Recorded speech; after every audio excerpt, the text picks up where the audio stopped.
तो फिर एक बार गुड आफ्टरनून आप सभी को, और सभी ऑनलाइन स्टूडेंट्स को भी जो जुड़े हुए हैं क्लास में या जो जुड़ने वाले हैं। हम लोग इस समय जो टॉपिक पढ़ रहे हैं वो है वैदिक काल। ठीक है,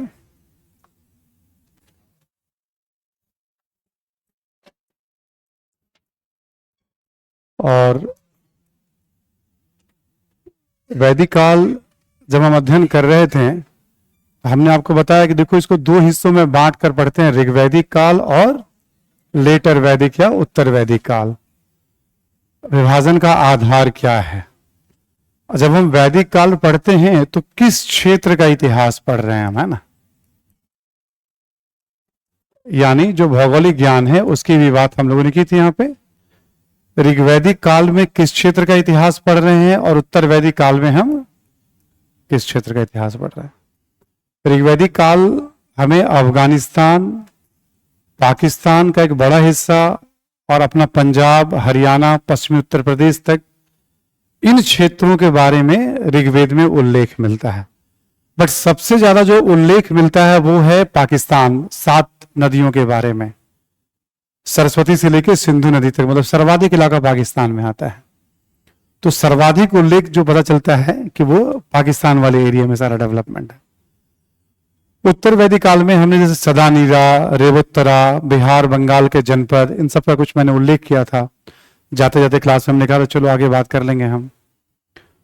उत्तर वैदिक साहित्य में भी हमें अफगानिस्तान से लेकर के बिहार, बंगाल तक के क्षेत्रों की जानकारी, नदियों की जानकारी, उस समय के राज्यों की जानकारी, ठीक है, पर्वत वगैरह, इन सब की जानकारी। बट उत्तर वैदिक साहित्य में सबसे ज्यादा जो उल्लेख मिलता है वो है पश्चिमी उत्तर प्रदेश और गंगा यमुना दोआब के बारे में मिलता है। गंगा और यमुना के जो बीच की भूमि है वो दोआब कहलाती है, दो नदियों के बीच की भूमि है ना। यानी एक तरह से समझो उत्तर प्रदेश के बारे में मिलता है हमें ठीक ठीक जानकारी, ऐसे समझ लो आप। तो किस क्षेत्र की जानकारी मिलती है और सर्वाधिक उल्लेख किसका है, फिर कहां तक की जानकारी मिलती है और सर्वाधिक उल्लेख किसका है। तो उत्तर वैदिक काल में हम देखते हैं एक तरह से पश्चिमी उत्तर प्रदेश, मध्य उत्तर प्रदेश, इन सब इलाकों की ठीक ठीक हमें जानकारी मिल जाती है। तो यानी हम जो भी पढ़ने जा रहे हैं वैदिक काल में, एक तरह से हम अफगानिस्तान से लेकर के हम उत्तर प्रदेश, बिहार तक की कहानी, उत्तर भारत की कहानी हम पढ़ने जा रहे हैं वैदिक काल का मतलब। चर्चा के क्रम में मैंने आपको यह भी बताया था कि देखो आर्य कौन है, इसको लेकर के 2 तरह के दृष्टिकोण हैं। ठीक है, अब तक जो सबसे ज्यादा माना यह जाता है कि मध्य एशिया से भारत आए हैं, जनजातीय समाज के लोग हैं और अलग अलग चरणों में भारत आते गए हैं। 1500 ईसा पूर्व से इनका आगमन शुरू हुआ है। ठीक, अभी तक ये माना जाता है। दूसरा एक आर्गुमेंट ये लगातार इसमें शोध हो रहा है कि नहीं ये भारत से ही थे और भारत से दुनिया में हर जगह गए होंगे। इसमें भी कुछ कुछ प्रमाण इकट्ठे किए जाते हैं, बट अभी इसको दुनिया स्वीकार नहीं करती है। भारत में इसको स्वीकार कुछ लोग करते हैं, कुछ विद्वान हैं, बट दुनिया, एक होता है ना बौद्धिक जगत में किसी बात की स्वीकार्यता, वैसा नहीं है अभी इस मत को, लेकिन इस पे भी अनुसंधान जारी है। तो जब जिस चीज की बहुत क्लैरिटी नहीं हो ना, ठीक है, झुकाव उधर ज्यादा, तुम कहते ठीक है उधर झुकाव ज्यादा है, बट कल हो सकता है कि जब नए नए प्रमाण मिले तो ये भी साबित हो जाए कि ये भारत के ही थे। हमें कोई उसमें ऐसा नहीं करना होता है, और अच्छी बात होगी, हमारे लिए गर्व की बात होगी कि हमारे ही लोगों ने मतलब दुनिया में बहुत सारे ज्ञान विज्ञान का प्रसार किया है। ऐसा कोई भी अनुसंधान होता तो अच्छी बात है, तो हमें उसमें पढ़ना नहीं है डिबेट में। ठीक है, हमें बस समझने के लिए, बातचीत के लिए, इस तरह से हम एक्सेप्ट करके चलते हैं इसको। वैदिक काल में क्या पढ़ना है, ठीक है, इसके बारे में तस्वीर आपको बता दी गई थी। भौगोलिक ज्ञान के साथ साथ आपको याद होगा अर्थव्यवस्था का अध्ययन करेंगे हम, राजनीति का अध्ययन करेंगे हम, समाज का अध्ययन करेंगे हम, धर्म का अध्ययन करेंगे हम, और साहित्य का अध्ययन करेंगे। ठीक है, हिस्ट्री का जो सेक्शन होता है ना, पूरा कंप्लीट इतिहास की जब हम लोग बात करते हैं ना, ठीक है, तो अब हम लोग इसमें भौगोलिक ज्ञान वगैरह की सब बात कर चुके थे। अब हम आते हैं, आज हम लोग अर्थव्यवस्था की बात करेंगे। वैदिक कालीन अर्थव्यवस्था, जैसे हमने कहा वैदिक कालीन, तो ऋग्वैदिक कालीन और उत्तर वैदिक कालीन। ठीक है, अब आपको क्या ध्यान रखना है, आपको ध्यान रखना है कि अच्छा अर्थव्यवस्था में कौन कौन से पॉइंट हमें पढ़ने होते हैं। हड़प्पा काल में मैंने बताया था ना आपको, अर्थव्यवस्था में आपको क्या क्या पढ़ना होता है। ठीक है, तो सेम स्ट्रक्चर पे यहां हम बढ़ते चले जाएंगे हम लोग अर्थव्यवस्था के बारे में। शीर्षक क्या होगा हमारा इस बार? हेडिंग होगा वैदिक कालीन अर्थव्यवस्था।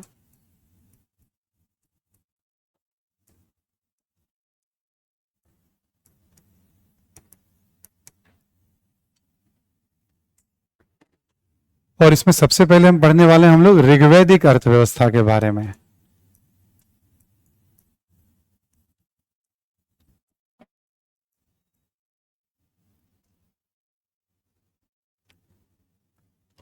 ठीक है ना? और ऋग्वैदिक काल सबको पता है ये 1500 से 1000 ईसा पूर्व है ऋग्वैदिक काल का टाइम फेज।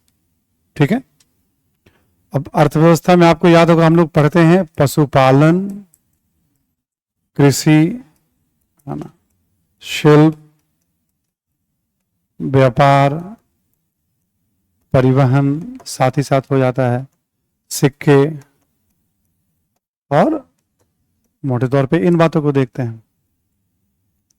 ठीक, अब वैदिक कालीन अर्थव्यवस्था या वैदिक काल जब हम पढ़ रहे हैं, हमने आपको बताया दो साक्ष्यों के आधार पे पढ़ रहे हैं, पुरातात्विक साक्ष्यों के आधार पे और साहित्यिक। साहित्य में क्लियर है, अभी बस सुना हुआ रखिए नाम, चारों वेद हैं, ऋग्वेद, सामवेद, यजुर्वेद, अथर्ववेद। ये लिखवा दूंगा लास्ट में आपको। ठीक है, और चारों वेद के अलावा आप देखेंगे ब्राह्मण ग्रंथ हैं, हर वेद के साथ उसकी एक कर्मकांडीय व्याख्या की गई है। जैसे मान लो ऋग्वेद है, ऋग्वेद में मंत्र है पूरा, तो ऋग्वेद की कर्मकांडीय व्याख्या है, रिचुअल्स के साथ व्याख्या। तो जैसे मान लो ऋग्वेद है, तो ऋग्वेद का कई ब्राह्मण ग्रंथ, उसमें एक जैसे हो गया ऐतरेय ब्राह्मण, ऋग्वेद से जुड़ा हुआ है। ऐसे ही हर वेद के साथ एक अरण्यक ग्रंथ भी है, ऐतरेय अरण्यक नाम भी उसका है। ठीक है, और फिर उसके साथ उपनिषद भी जुड़ जाता है, यानी ऋग्वेद की कर्मकांड के अनुसार व्याख्या और ज्ञान के अनुसार व्याख्या। ये लगभग 700-800 सालों तक चलता रहा है, तो उसके लिए अलग अलग किताबें हैं, अलग अलग नाम है। ये सब कहलाएगा आपका वैदिक साहित्य, और ये कहलाएगा आपका साहित्यिक स्रोत, जिससे उस काल के बारे में हमें क्या पता चलता है। ठीक, अब हमने बताया था आपको साहित्यिक स्रोत भी हमारे पास अब है और पुरातात्विक स्रोत भी है। तो ऋग्वैदिक काल के बारे में कौन से पुरातात्विक स्रोत हमें जानकारी देंगे? मान लो हमने ओवरऑल कहा ऋग्वैदिक पीरियड, तो साहित्यिक स्रोत तो चलो इसके हो गए ऋग्वेद। ठीक, ऋग्वेद से जुड़े हुए ब्राह्मण ग्रंथ हो गए, आरण्यक हो गए, उपनिषद हो गए, ये सब साहित्य हो गए जो हमें 1500 से 1000 ईस्वी पूर्व के बारे में जानकारी दे रहा है। इस समय के पुरातात्विक स्रोत कौन से आ जाएंगे फिर यहां पे देखेंगे हम, तो इस समय जो ताम्रपाषाणिक संस्कृतियां हैं, इस क्षेत्र में जो ताम्रपाषाणिक संस्कृतियां हैं, इस क्षेत्र का जो ग्रामीण समाज है, वो कौन सा समाज था उस समय मोटे तौर पर देखा गया? सबसे ज्यादा देखा गया BRW संस्कृति वाले लोग, काले एवं लाल मिट्टी के बर्तन वाले लोग। आपको मैंने पढ़ाया था ताम्रपाषाण काल में, OCP, BRW, PGW, ये सब नाम फिर आ जाएगा। हमने वहां केवल बताया था, अभी इतना जान लीजिए क्रम है संस्कृतियों का। कभी कोई सवाल आया नहीं जी, इसमें आने की संभावना नगण्य है, बट कभी आता भी है तो कॉन्सेप्ट मैंने लिखा दिया और शुरुआती जानकारी आपको हमने दे दी। आइडिया बेस्ड गलतियां नहीं होनी चाहिए कभी भी, क्या होता है नहीं होता है वो सब गलती। इंफॉर्मेशन का तो कोई अंत नहीं है, आप भी समझ रहे हैं, एक एक स्थल पे हजारों चीजें मिलती है, कौन कितना बता पाएगा। ठीक है, एक एक स्थल पे हजारों, ऐसे हजारों स्थल हैं। ठीक है, तो इसलिए वो प्रैक्टिकल नहीं होता है ना। फिर भी जैसे इनाम गांव में एक संदूक में व्यक्ति को दफनाया गया तो लिखवा दिया हमने, क्यों? 6ठी क्लास की एनसीईआरटी में सब ठीक से समझाया, चलो लिख लो इसको भाई। एनसीईआरटी बेस कभी कभी सवाल आते हैं तो कम से कम आपका आराम से सॉल्व हो जाएंगे वो। ठीक है, कभी कभी आ जाते हैं एनसीईआरटी बेस सवाल। उस तरह से हम लोग इन्फॉर्मेशन भी, रामचरण शर्मा से भी कुछ लोकप्रिय इन्फॉर्मेशन हमने ले लिया था उसमें 2-4। हाँ, लेकिन संस्कृति का क्रम बड़ा एलिमेंट्री है, कौन पुराना है कौन बात का है। ठीक, अब जैसे मैंने आपको बताया अभी कि देखो ऋग्वेद की जब हम बात कर रहे हैं एक तरह से मोटे तौर पे, तो हम इस इलाके की बात कर रहे हैं, ऋग्वेद की बात कर रहे हैं। तो यहां की जो हमें जानकारी मिल रही है उसके लिए साहित्यिक स्रोत तो है ही, हमें विद्वानों ने बता दिया भाई ये उस दौर का साहित्य है ऋग्वेद जो है। अब यहां पे ना बहुत सारे ग्रामीण संस्कृतियां भी मिल रही हैं इन सब आसपास में, जहां ज्यादातर संस्कृतियां काले एवं लाल मिट्टी के बर्तन वाले हैं। ऋग्वेद से प्राप्त जानकारी और इन स्थलों से प्राप्त जानकारी दोनों को मिलाया जाता है, लगभग चीजें बहुत सारी मिल जाती हैं। साहित्य में जो बात कही गई हो, पुरातत्व में ऐसी चीजें मिल जाती हैं काल निर्धारण के बाद, उसे बहुत प्रामाणिक माना जाता है। हाँ ये तो अब जब दोनों साक्ष्य मिलेंगे तो इतिहास किसी काल के बारे में, चाहे अर्थव्यवस्था हो, चाहे समाज हो या राजनीति हो, दोनों को मिलाकर अपनी बात कहेंगे। मैं बार बार ये उल्लेख नहीं करने वाला हूं आपको, देखो ये जब जहां जरूरत पड़ेगा मैं उल्लेख करूंगा, लेकिन जब आप कभी किताब पढ़ेंगे अचानक से देखेंगे पुरातात्विक साक्ष्य का उल्लेख मिल रहा है, दोनों को मिलाकर के लिखा जाता है। जैसे ऋग्वेद में पशुपालन के बारे में क्या है और यहां से कौन कौन से पशुओं की हड्डियां मिल रही हैं, काल निर्धारण हो गया कि ये इस काल का है, ये 1500 से 1000 ईसा पूर्व के आसपास निर्धारित हो चुका है इन स्थलों का, तो दोनों को मिलान किया जाता है। हाँ ठीक है, तभी तो कहा जाता है ऋग्वेद इस काल का रहा होगा। ऋग्वेद में कही गई बातें BRW से बहुत मिलते जुलते, दोनों समानांतर हैं। ऐसे करके ना अनुसंधान करते रहते हैं आर्कियोलॉजिस्ट, इतिहासकार। तो जब आप पढ़ेंगे तो आपको ये सब नाम आएगा, सुनते जाना है। कोई बहुत ऐसा नहीं कि आपको इस तरह से बार बार अलर्ट रहना है, इस पर नहीं रहना है, एक बार बस समझना था। ठीक है, अब हम लोग पढ़ रहे हैं साहित्यिक और पुरातात्विक दोनों स्रोतों के आधार पर पढ़ रहे हैं। ठीक, दोनों के आधार पर इतिहास का निर्माण कर रहे हैं हम लोग, है ना। अब हम लोग सबके बारे में थोड़ा थोड़ा जानकारी लिखते चले जाएंगे। टॉपिक हमारा वैदिककालीन अर्थव्यवस्था, बात कर रहे हैं ऋग्वैदिक अर्थव्यवस्था। लिखें आप।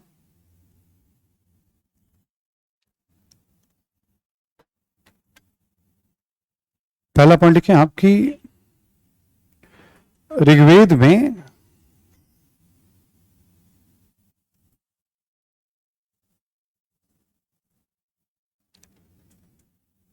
पशुपालन का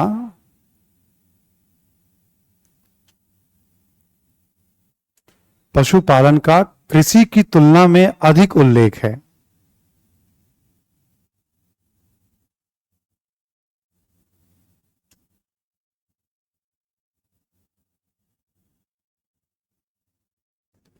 कृषि की तुलना में अधिक उल्लेख है।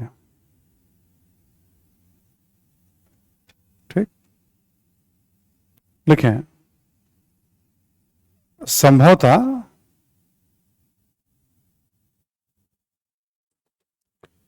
ऋग्वैदिक आर्यों की अर्थव्यवस्था का आधार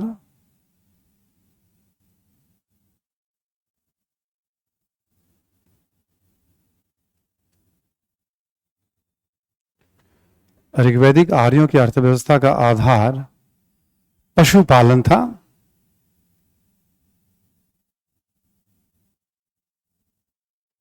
ऋग्वैदिक आर्यों की अर्थव्यवस्था का आधार पशुपालन था।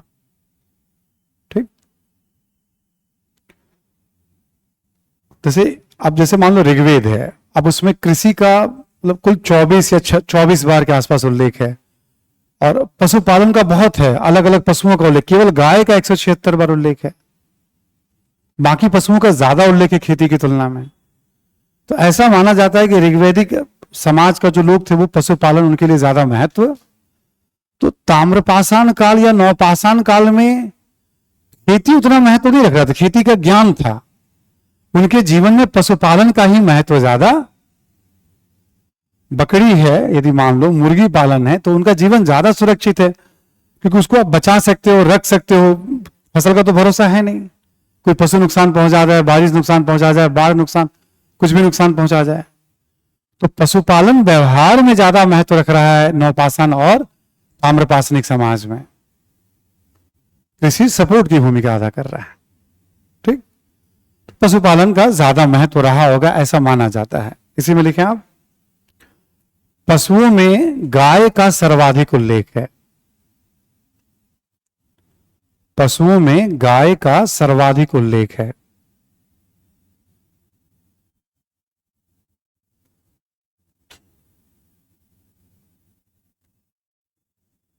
ठीक है, पशुओं में गाय का सर्वाधिक उल्लेख है। अब जैसे संख्या वगैरह दी रहती है किताबों में, आप और जो आपको बुकलेट दिया गया उसमें भी सारे नंबर्स दिए हुए हैं, किसमें कितना है, बच जाइएगा उसमें पहली बार में आप।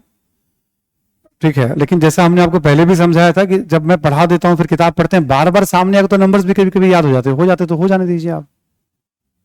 ठीक है, अगला पॉइंट लिखें आप, लिखें कि गाय से संबंधित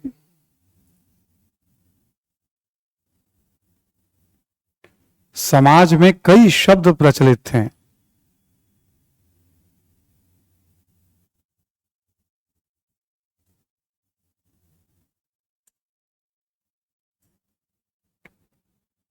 ठीक है, गाय से संबंधित समाज में कई शब्द प्रचलित थे, जैसे लिख लेंगे आप, राजा को गोपति कहा गया है। ऋग्वेद में राजा को कई नामों से जाना जाता है, उसमें एक नाम है गोपति, जैसे राजा को गोपति। ठीक, समय के लिए एक वर्ड यूज किया गया गोधूली।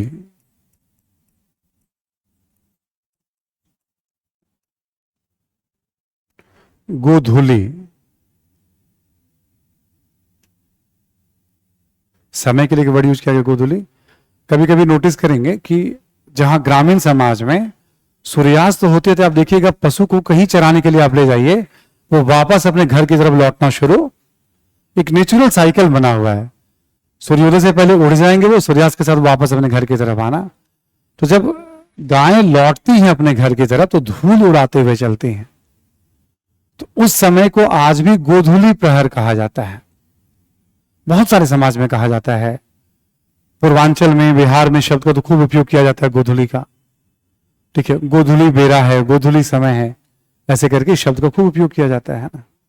तो ऋग्वेद में जैसे समय के लिए गोधूली, डिस्टेंस को बताने के लिए एक वर्ड यूज किया गया दूरी के लिए, है ना, गवयुति।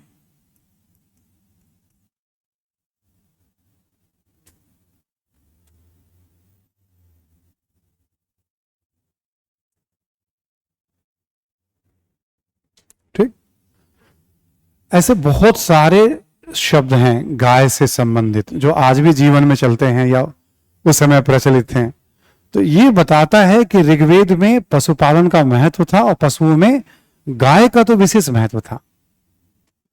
ऋग्वेद में पशुपालन का महत्व था ऋग्वेदिक काल में, और उसमें गाय का विशेष महत्व। ठीक, जैसे पशुपालन समाज है तो हम कैसे इस महत्व को स्थापित करेंगे, तो कुछ प्रमाण लेने पड़ते हैं बात करने के क्रम में। किताबों से कुछ प्रमाण निकाला गया, भाई देखो ऐसे पता चलता है। अगला पॉइंट लिखें आप, लिखें दान दक्षिणा में, दान दक्षिणा में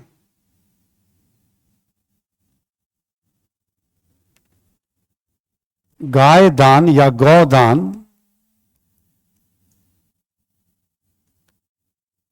दान दक्षिणा में गौदान को ज्यादा महत्व दिया गया है।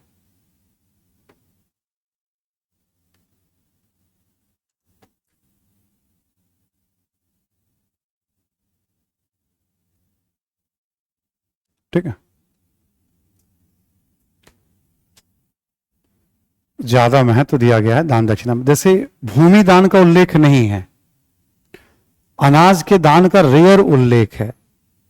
गाय का दान, घोड़े का दान, दास दासियों का दान। तो जैसा समाज है ना उसी हिसाब से नीचे पता चलता है। खेती उतना है नहीं तो अनाज का उतना उल्लेख नहीं मिलता है। पशुपालन का ज्यादा महत्व तो गाय दान को सर्वाधिक महत्व, गौ दान को। ठीक है, पुरोहित वगैरह जो पूजा कराते हैं, गौदान, आज भी गौदान का बड़ा महत्व। तो अचानक से जब चीजों को देखोगे ना, अच्छा ये चीज ऐसे रिलेट हो जाता है, तो फिर वो विरासत से कनेक्ट होता चला जाता है। ठीक है, आप देखोगे वो सब चीजें आपकी विरासत से, हम लोग की विरासत से जुड़ती चली जाती हैं। ठीक है, तो हम क्या देखते हैं, गाय का बहुत महत्व है। ठीक, अब कुछ आपके शब्द आ गए। अब देखो ऋग्वेद एक तरह से महाग्रंथ जैसा, उसमें बहुत सारे शब्द हैं, कितने शब्द याद करेंगे हम। तो कुछ जो पॉपुलर वर्ड होते हैं ना किताबों में है, ऐसे 20-25 टर्म पढ़ते पढ़ते आ जाएंगे, आपको याद हो जाएंगे। कभी उसमें से कोई सवाल आया तो ठीक है, वरना जीएस में ऐसा कोई सवाल आया नहीं है, फिर भी हम पढ़ते हैं। कभी आ सकता है क्योंकि रिलेटेड बात होती है। ठीक है, अगला पॉइंट लिखें आप, लिखें ऋग्वेद में कृषि से संबंधित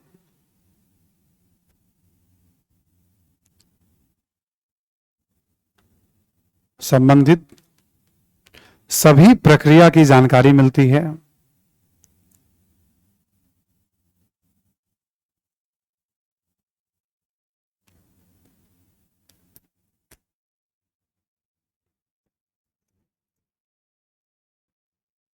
जैसे फसलों की बुवाई, कटाई,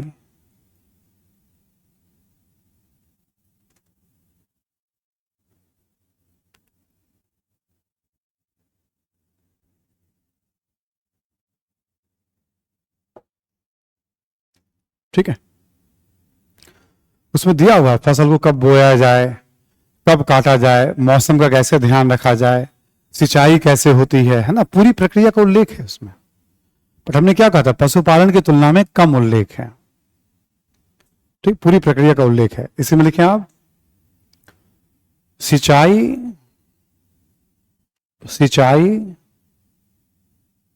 एवं खेती में काम आने वाले उपकरणों का भी उल्लेख है।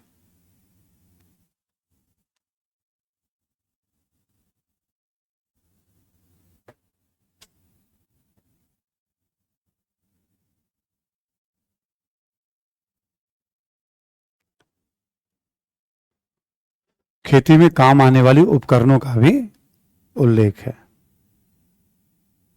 लिखें फसलों में सर्वाधिक जौ का उल्लेख है, जौ या यौ,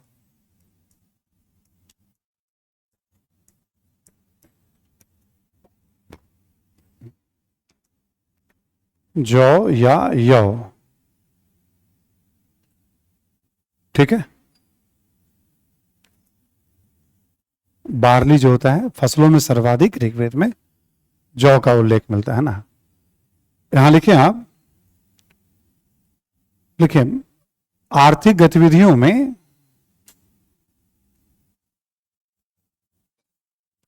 पशुपालन के साथ कृषि की सहायक भूमिका थी।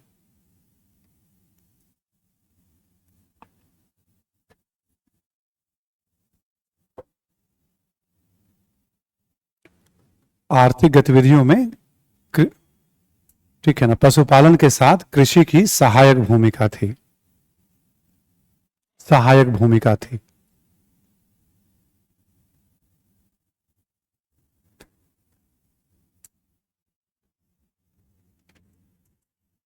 ठीक है, मतलब एक तरह से सपोर्ट रोल प्ले कर रहा है, यहां पे मेजर रोल में दिखाई हमें नहीं पड़ रहा। तो पशुपालन कृषि दोनों की बात हमने कर ली। अगला पॉइंट लिखें आप,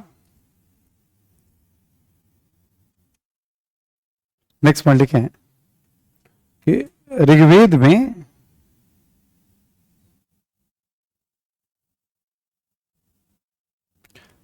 में कुछ शिल्पों की भी जानकारी मिलती है, शिल्प, क्राफ्ट, कुछ शिल्पों की भी जानकारी मिलती है।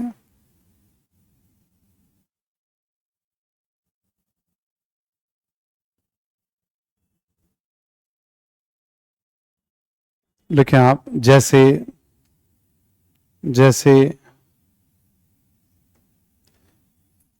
बुनकर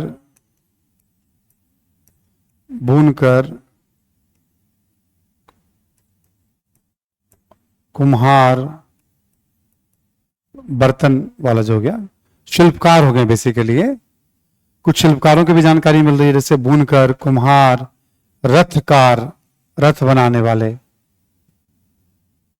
ठीक है ना, बुनकर, कुम्हार, रथकार, चर्मकार इत्यादि,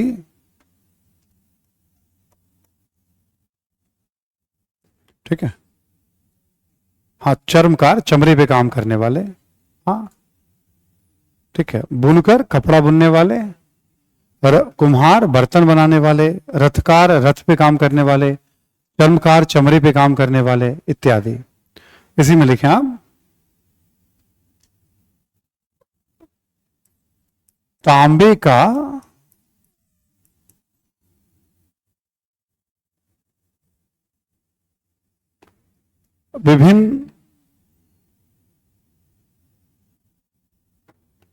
तांबे से कर लीजिएगा, तांबे से विभिन्न उपकरणों का निर्माण किया जाता था,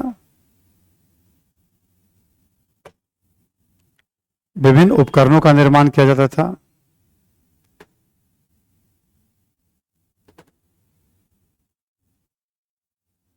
ठीक है, देखिए तांबे के लिए ऋग्वेद में अयस शब्द का प्रयोग किया गया है। तांबे के लिए ऋग्वेद में अयस शब्द का प्रयोग किया गया है, अयस शब्द का प्रयोग किया गया है।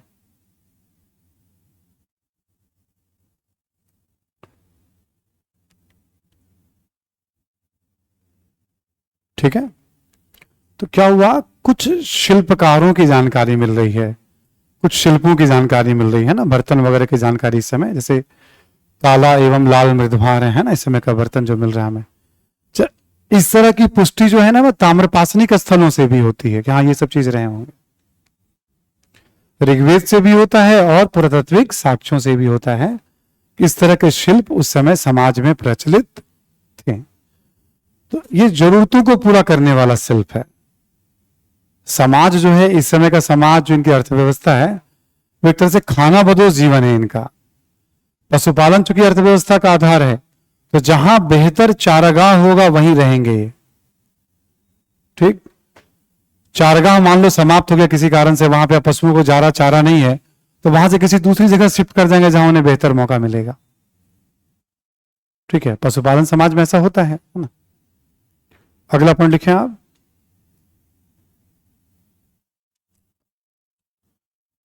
लिखें आप कि व्यापार का उल्लेख नहीं मिलता है, व्यापार का उल्लेख नहीं मिलता है।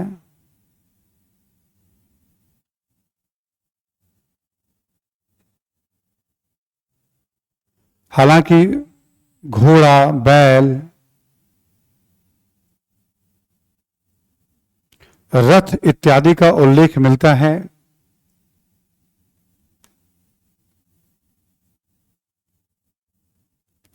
घोड़ा, बैल, रथ इत्यादि का उल्लेख मिलता है।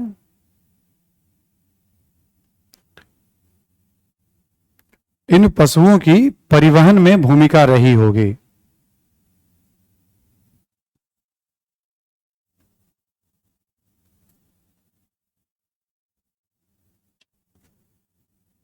इन पशुओं की परिवहन में भूमिका रही होगी। ठीक है, तो एक पॉइंट हमारा हो गया, जैसे परिवहन के बारे में तो रथ का खूब उल्लेख है, उसमें घोड़े का उल्लेख है, बैल का उल्लेख है। तो ये सब हड़प्पा में आपको याद होगा घोड़े के कम अवशेष मिलते हैं बट बहुत कम, उसको अपवाद माना गया है। यहां पे हम क्या देखते हैं, खूब उल्लेख मिलता है घोड़े का। अगला पॉइंट लिखें, देखिए ऋग्वैदिक काल से सिक्कों के साक्ष्य नहीं मिलते हैं।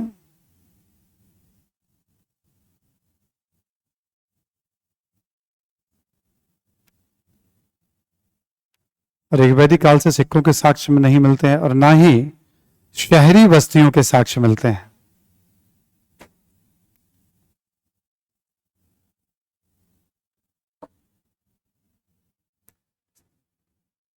शहरी वस्तुओं के साक्ष्य मिलते हैं।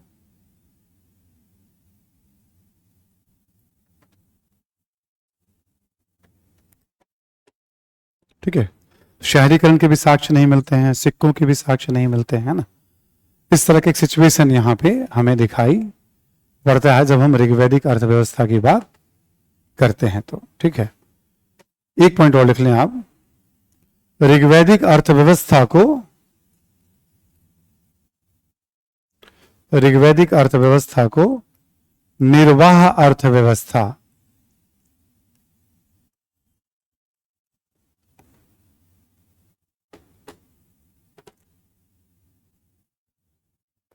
निर्वाह अर्थव्यवस्था भी कहा जाता है।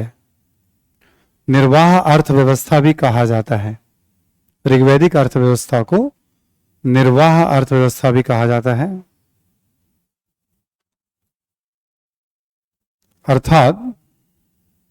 अर्थात उतना उत्पादन होता था जिससे जरूरतें पूरी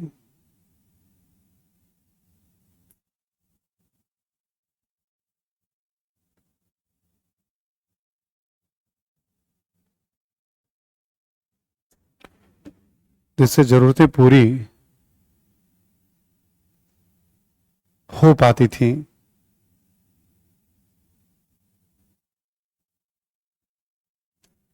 ठीक है, जिनसे जरूरतें पूरी हो पाती थी, है ना। कहने का मतलब इतना उत्पादन नहीं होता था कि आप बहुत ज्यादा आप बचा के रख लीजिए, कहीं बेचिए, व्यापार करिए, ऐसा नहीं था। उतना था जिससे हम जरूरतों को, उस समय का समाज पूरा मुश्किल से, नवपाषाण काल उसके लिए भी संघर्ष कर रहा है, ताम्रपाषाण काल ही तो है नहीं ये। ऋग्वैदिक काल क्या, एक तरह से ताम्रपाषाण काल है। लोग रह रहे हैं एक जगह पर, बस जरूरतों को पूरा कर पा रहे हैं उतना ही, बस वैसा सिचुएशन है इनका। ठीक, तो ऋग्वैदिक अर्थव्यवस्था की तस्वीर, पशुपालक अर्थव्यवस्था, कृषि का भी ज्ञान है उनको, कुछ शिल्पों का भी ज्ञान है उनको, व्यापार के साक्ष्य नहीं मिलते हैं, पर मिल भी सकते हैं, ठीक है ना, ये सब अनुसंधान का विषय है। ठीक है, परिवहन जरूर रहा होगा क्योंकि घोड़ों का, बैलों का, रथों का, इन सब का उल्लेख मिलता है। सिक्कों के साक्ष्य नहीं मिलते हैं, शहरों के प्रमाण नहीं मिलते हैं। ग्रामीण अर्थव्यवस्था है, ग्रामीण जीवन है। ठीक है, और उतना ही उत्पादन हो रहा है जिससे जरूरतें पूरी। ये हो गया ऋग्वैदिक अर्थव्यवस्था के बारे में कुछ बेसिक जानकारी। अब चूंकि लगभग ये 1000 साल का इतिहास होता है ना वैदिक काल, तो उत्तर वैदिक काल में अर्थव्यवस्था में क्या क्या बदलाव आया, एक काल से दूसरे काल में हम किस तरह से परिवर्तन देखते हैं। लिखें आप जरा, उत्तर वैदिक कालीन अर्थव्यवस्था,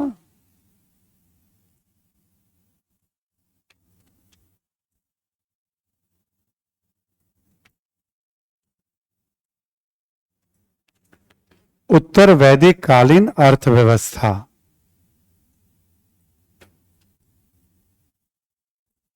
ठीक है, अब उत्तर वैदिक कालीन अर्थव्यवस्था हमने, तो सेम कॉन्सेप्ट यहां पर भी हम लोग लागू कर देंगे।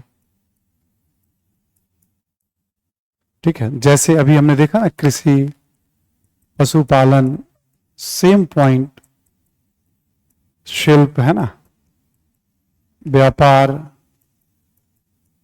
परिवहन। अब बार बार लिखना नहीं पड़ेगा आपको, एक बार घोड़ा और बैलगाड़ी है तो अब लिखने की जरूरत नहीं पड़ेगी आपको, बस स्ट्रक्चर में रखिए आप। हाँ, ऐसे पढ़ते हैं, अब जरूरत नहीं है अब लिखने के। इसके बाद सिक्के, अभी तक सिक्कों का प्रचलन नहीं है। सिक्कों जैसे ना कुछ शब्द आएंगे उत्तर वैदिक साहित्य में, जैसे निष्क है, शतमान है, बट वो बताया गया वो आभूषण हुआ करता था उस दौर में, सिक्के नहीं थे वो। ठीक है, और फिर शहर।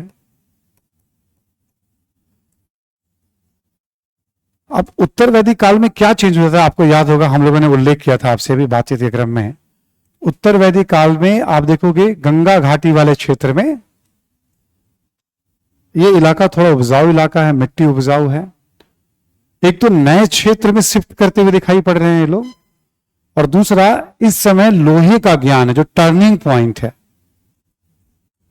लोहे का ज्ञान टर्निंग पॉइंट है। इससे टर्निंग पॉइंट होता है कि लोहा कठोर धातु है, उससे आप जंगलों को काट सकते हैं और भूमि को खेती योग्य, और कहीं आप नदी से दूर दराज के इलाके में भी जाकर के आप पानी के स्रोत को बना सकते हैं। छोटे मोटे नहर नालियां बना सकते हैं पानी के लिए, आप कुआं खोद सकते हैं। ये भी टाइम लगेगा, ठीक है, ऐसा नहीं कि एकदम फटाफट हो जाएगा, बट स्टिल 1000 ईसा पूर्व के आसपास, दक्षिण भारत में थोड़ा पहले और उत्तर भारत में उसके 1000 ईसा पूर्व के आसपास हमें लोहे के साक्ष्य मिलने प्रारंभ हो जाते हैं। तो लोहा के साथ ना बहुत सारी चीजें बदल जाएंगे।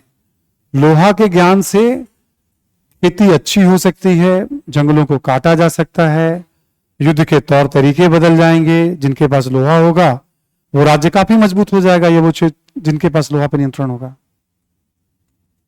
लोहा अपने आप में शिल्प के रूप में भी काम आ जाएगा। हथियार बनेंगे, खेती के उपकरण बनेंगे, घरेलू उपकरण बनेंगे। एक समय के बाद जब व्यक्ति को ज्ञान होगा, भाई मान लो लकड़ी का पहिया है और पहिए की आयु बढ़ानी है, तो क्यों ना ऐसा करें कि हम उस पर लोहा का आवरण चढ़ा दें उस पर हम। जैसे जैसे ज्ञान बढ़ता जाएगा, बुद्धि विकसित होती जाएगी, व्यक्ति को लगता नहीं कि क्या करें जिससे हमारा ये और मजबूत हो। ठीक है, तो वैसे वैसे आगे बढ़ते चले जाएंगे वो, है ना। तो टर्निंग पॉइंट है। अब उत्तर वैदिक साहित्य को देखेंगे आप तो पशुपालन से ज्यादा खेती का उल्लेख है। जैसे एक ब्राह्मण साहित्य है, आर्य शर्मा लिखते हैं शतपथ ब्राह्मण में कि 4, 6, 8, 12, 16 इतने सारे बैलों को एक साथ खेती में लगाए जाने का उल्लेख मिलता है। ठीक है, आर्य शर्मा और उदाहरण देते, जैसे जो कृष्ण के भाई हैं बलराम, वो कहते हैं उनको हलधर कहा जाता था। माना जाता है महाभारत की घटना उत्तर वैदिक काल की घटना हो सकती है ऐतिहासिक तौर पे। इस पे हम बात कर लेंगे हम लोग, रामायण महाभारत को लेकर के आस्था क्या है और इतिहास प्रमाण क्या कहता है, दोनों को जानना जरूरी है। ठीक, दोनों को जानना समझना जरूरी है। तो आर्य शर्मा कहते हैं कि नहीं, ऐसा है कि भाई उस समय मतलब हलधर कहा गया है। ठीक है, और जो सीता के पिता थे जनक, है ना, ठीक है, उनका भी कृषि के संबंध में उल्लेख मिल रहा है। यानी ऐसे बहुत सारे प्रमाण देते हैं। कुछ किताबों में मतलब चिंता दे कि भाई जो बारिश बहुत ज्यादा होगी तो फसलों को नुकसान होगा, तो कैसे प्रार्थना किया जाए। टिड्डियों के आक्रमण का उल्लेख मिल रहा है। ठीक है, उससे फसलों को नुकसान, चिंता व्यक्त की जा रही है कैसे फसलों को बचाया जाए टिड्डियों से, ओले से, ओला गिरने का उल्लेख मिल रहा है उसमें। ठीक है, तो कैसे फसलों को बताया जाए। तो अभी आप देखोगे उत्तर वैदिक काल में कई सारे प्रमाण ये बता रहे हैं, पुरातात्विक भी और साहित्यिक भी, कि फसलों को लेकर चिंता बढ़ गई है उस समय के लोगों की। पशुपालन की तुलना में ज्यादा उल्लेख मिल रहा है। रह भी उपजाऊ इलाके में रहे हैं, थोड़ा सा दूर भी रह रहे हैं नदियों से, मतलब ये वाली बात भी है। बदलता हुआ जीवन है ये, जीवन में एक बदलाव दिखाई पड़ रहा है उत्तर भारत में, भारतीय समाज में, है ना। इन सब बातों को हम 2-4 पॉइंट्स में लिख लेंगे। अब साहित्य में बड़ी संख्या में फसलों का उल्लेख है। जैसे पहले भी जानकारी रही होगी ना, देखो हड़प्पा में जब गेहूं और कपास है तो ऐसा हो ही नहीं सकता कि गेहूं जौ कपास की जानकारी नहीं रही हो। बट सबसे ज्यादा ये लोग जौ का उल्लेख करते हैं या यौ का उल्लेख करते हैं ऋग्वेद में।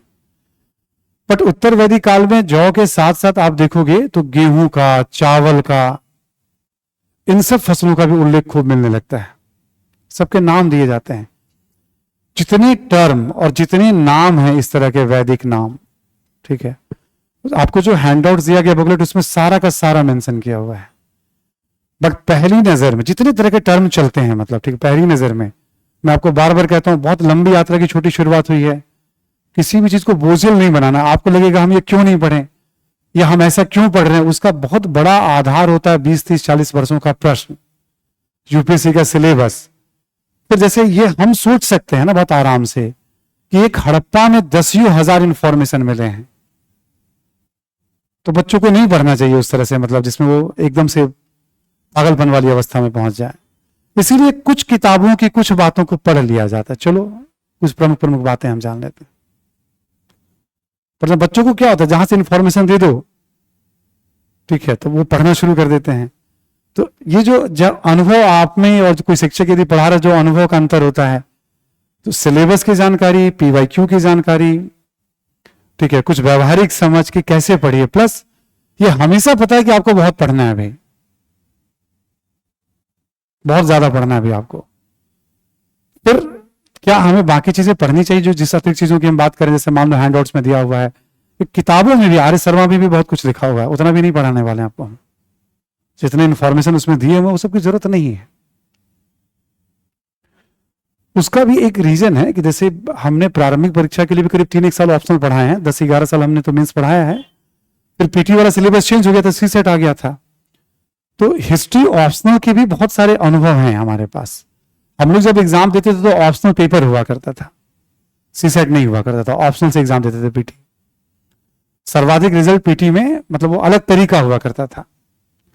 अपीयरेंस पे देखा जाता था सबसे ज्यादा किस सब्जेक्ट से अपीयरेंस हुआ है। मान लो आपके सपोज दैट 10,000 रिजल्ट होने तो देखा जाता था हिस्ट्री से कितने बच्चे अपियर हुए, पॉलिटिकल साइंस से कितने अपियर हुए, उस हिसाब से रेशियो निकाला जाता था पहले, और उन सब्जेक्ट से उतना रिजल्ट दे दिया जाता था।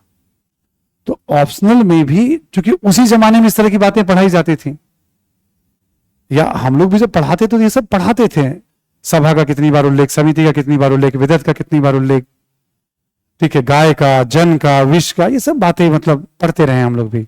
वर्ण कितनी बार आया, ठीक है, सब पढ़ते रहे, पढ़ाते रहे हम लोग। ऑप्शनल में भी नहीं आता था। आईएएस का एग्जाम का थोड़ा फ्लेवर अलग है। मैंने पीसीएस की अभी तक आपसे कोई बात नहीं की है, मैं कर लूंगा। एक अच्छी खासी तैयारी पीसीएस की आपकी इसमें हो जाएगी। थोड़ा सा एक्स्ट्रा एफर्ट लगाना होता है, वो भी सिस्टमैटिक है। मैं कहीं जाने वाला तो हूं नहीं। पहले मुझे आईएएस में जितनी बातें बतानी है वो सब मैं बता लूं। बहुत सारी बातें मुझे बतानी है अभी। जिस मकसद से क्लास हो रहा है, पहले वो मकसद पूरा हो हमारा, है ना। तब हम आसपास के जो पिछले एग्जाम हैं उसको भी हम कवर कर लेंगे। हम आइडिया दे देंगे आप, जैसे यूपी देना हो, बिहार देना हो, राजस्थान देना हो, जो 4-5 नॉर्थ इंडिया के अपने स्टेट वाले सब हैं, उसके बारे में भी कुछ ना कुछ आइडिया आपको मैं शेयर कर लूंगा। ठीक है, अभी आपको पीसेस रखना आईएएस वाले सिस्टम पे हम लोग तो नहीं पढ़ना है उस तरह से। जैसे हमने कहा कि नहीं, सब लिखा हुआ आपके, जो आपको एक नोट्स दिया गया ना, आपको भी एक बुकलेट जैसा दिया गया आपको, उसमें सब लिखा हुआ है। आर्य शर्मा में सब लिखा हुआ है, पर आपको बचना है उसके पढ़ने से, है ना। तो इतनी सारी जानकारी जैसे हमने बताई, तो उसमें कुछ 2-4 बातें मैं लिखवा दूंगा। अब देखो, अभी हम क्या देखते हैं, ऋग्वैदिक काल की तुलना में उत्तर वैदिक काल में कृषि का महत्व बढ़ गया। कैसे? तो कुछ प्रमाण दे दिया हमने। पर क्या पशुपालन का महत्व घटेगा? नहीं, पशुपालन का महत्व हमेशा समाज में बना रहा है, बट पशुपालन की तुलना में कृषि का महत्व ज्यादा होगा। ठीक, इसके कई सारे प्रमाण हैं, तो उसको मान लिया जाता है उसको। शिल्पों की संख्या भी कुछ, जैसे लोहा का ही ज्ञान है, तो लोहा से बनने वाली चीजों को बनाएंगे ना शिल्पकार बैठ करके, तो शिल्पों की संख्या भी बढ़ेगी। ऐसे और भी कुछ शिल्प की जानकारी, जैसे आभूषण का उल्लेख मिलना ठीक ठाक शुरू हो जाएगा। आभूषण भी बनते होंगे भाई इस दौर में, मतलब, है ना। बहुत सारे मिट्टी के बर्तन के साक्ष्य मिलेंगे। जैसे उत्तर वैदिक काल में जहां जहां लोहे का साक्ष्य मिलता है ना, वहां से हमें चित्रित, पीजीडब्ल्यू का मतलब होता है पेंटेड ग्रे वेयर, चित्रित धूसर मिट्टी के बर्तन, उसके लिए मृद भांड शब्द का यूज किया जाता है। पीजीडब्ल्यू हमने कहा, आप इसी तरह से याद रखिएगा, पीजीडब्ल्यू। जहां लोहे के प्रमाण मिल रहे हैं, जहां जहां आ रहे थे, वहां पे हमें पीजीडब्ल्यू बर्तन के भी साक्ष्य, दूसरे बर्तन के भी साक्ष्य मिल रहे हैं। ठीक है, तो ये सब शिल्प में आ जाएगा। ये देख के लगता है कि भाई देखो, लोहा तो हर जगह मिलेगा नहीं ना, हर जगह उत्पादन, तो कहीं तो लोग निर्माण करते होंगे ना, वहां से फिर आदान प्रदान होता हो। लोहे के साक्ष्य कई स्थलों से मिल रहे, कैसे संभव है? लोहा तो हर जगह मिलता नहीं है। तांबा पे भी सेम बात लागू होता है, इसलिए हमने कहा प्रमाण की समस्या है। बट तांबा पे ये था कि पहले से लोग तांबे का उपयोग कर रहे होंगे वहां पे, तो उसी का उपयोग शुरू कर दिया होगा लोगों ने। अब लोहा तो आपको पर्टिकुलर लोहा के खान पे वहां से निकलेगा, तब आप उसका उपयोग कर पाएंगे आप। और जहां आज लोहे का खान है, तब भी वही लोहे का खान था। धरती अपनी जगह है, खान अपनी जगह है, तो ऑब्वियस है उसका ट्रेड किसी न किसी रूप में होगा। सब में समय लगेगा। ठीक है, तो सीमित व्यापार के साक्ष्य हैं। अब जब तक अंग्रेज भारत में नहीं आएंगे, पक्की सड़कें नहीं बनेंगी, रेलवे नहीं बनेगा, तब तक परिवहन के साधन वही रहेंगे जो आपने इससे पहले, बैलगाड़ी और घोड़ा गाड़ी, यही 2 परिवहन के 2 साधन, या और भी पशुओं का उपयोग किया जाएगा, गधों का भी उपयोग किया जाता होगा। ठीक है, सिक्कों के साक्ष्य अभी भी नहीं मिल रहे हैं, लेकिन हाँ कुछ सिक्के जैसे शब्द मिलेंगे आपको, निष्क है, शतमान है, वो हम मेंशन कर लेंगे हम। शहरों के साक्ष्य अभी भी नहीं मिल रहे हैं, लेकिन ऐसी बस्तियां मिल रही हैं जहां कच्ची ईंटों के मकान हैं। ठीक है, 5-5, 7-7, 10-10 कमरों वाले मकान हैं। तो अगली अवस्था पक्की ईंटों का मकान होता है। ऐसे प्रमाण मिल रहे हैं कि अब जहां लोग रहते होंगे 100-150 साल रह जाते होंगे एक साथ। ऋग्वैदिक काल में ऐसे प्रमाण नहीं मिल रहे हैं कि जहां अस्थायित्व जीवन में आता है तो अगली अवस्था फिर शहरों की तरफ। हड़प्पा में भी तो ऐसा ही हुआ होगा। ठीक, तो उसको कहते हैं प्रोटो अर्बन साइट्स, जैसे हस्तिनापुर, कौशाम्बी। आर्य शर्मा कहते हैं ये सब आद्य शहरी स्थल हैं। शहरीकरण से पूर्व की अवस्था में कुछ जगह पहुंचने लगे हैं। अगली अवस्था जो होती है बुद्ध काल में शहरीकरण। हम क्यों काल बांट देते हैं, उसको वैदिक काल के रूप में क्यों नहीं पढ़ते? क्यों? एक तो साहित्य भी बदल जाता है, प्लस जीवन में भी तो बहुत बदलाव आ जाते हैं। आपको शहर मिलेंगे, सिक्के मिलेंगे, सरप्लस प्रोडक्शन होगा, तो उसको बुद्धकालीन इकोनॉमी के रूप में पढ़ना, यानी अर्थव्यवस्था फिर बदल जाएगी आपके, एक काल से दूसरे काल में बदलाव, ऐसे करके इसको हम कनेक्ट करते हैं। ठीक है, तो पूरा एक बार हमने परिचय दे दिया, इसी में आप पढ़ते पढ़ते समझ जाएंगे ऋग्वैदिक काल की तुलना में उत्तर वैदिक काल में क्या परिवर्तन आया। तो जो बच्चे बाद में क्लास में जुड़ रहे हैं, ठीक है, कोई भी स्टूडेंट होंगे क्लास में, वैसे तो सब नोन फेस लग रहे हैं मुझे अभी, लेकिन स्टिल ऐसा होता है, ऑनलाइन ऑफलाइन जुड़ते रहते हैं बच्चे। आपको पूरे क्लासेस शुरू से कंटिन्यू करने हैं वीडियो में, ठीक है, और सब कुछ गाइड किया जा रहा है, जो बच्चे बाद में जुड़ रहे हैं उनके लिए मतलब है ना। ठीक है, जैसे कोई स्टूडेंट ऐसे लिख रहा था कि सर प्री हिस्ट्री की क्लास नहीं होगी क्या, ठीक है ना। तो अब चूंकि वो इसलिए लिख रहा है कि या तो बाद में जुड़ा होगा या क्लास छोड़ दिया होगा या ध्यान नहीं दिया होगा।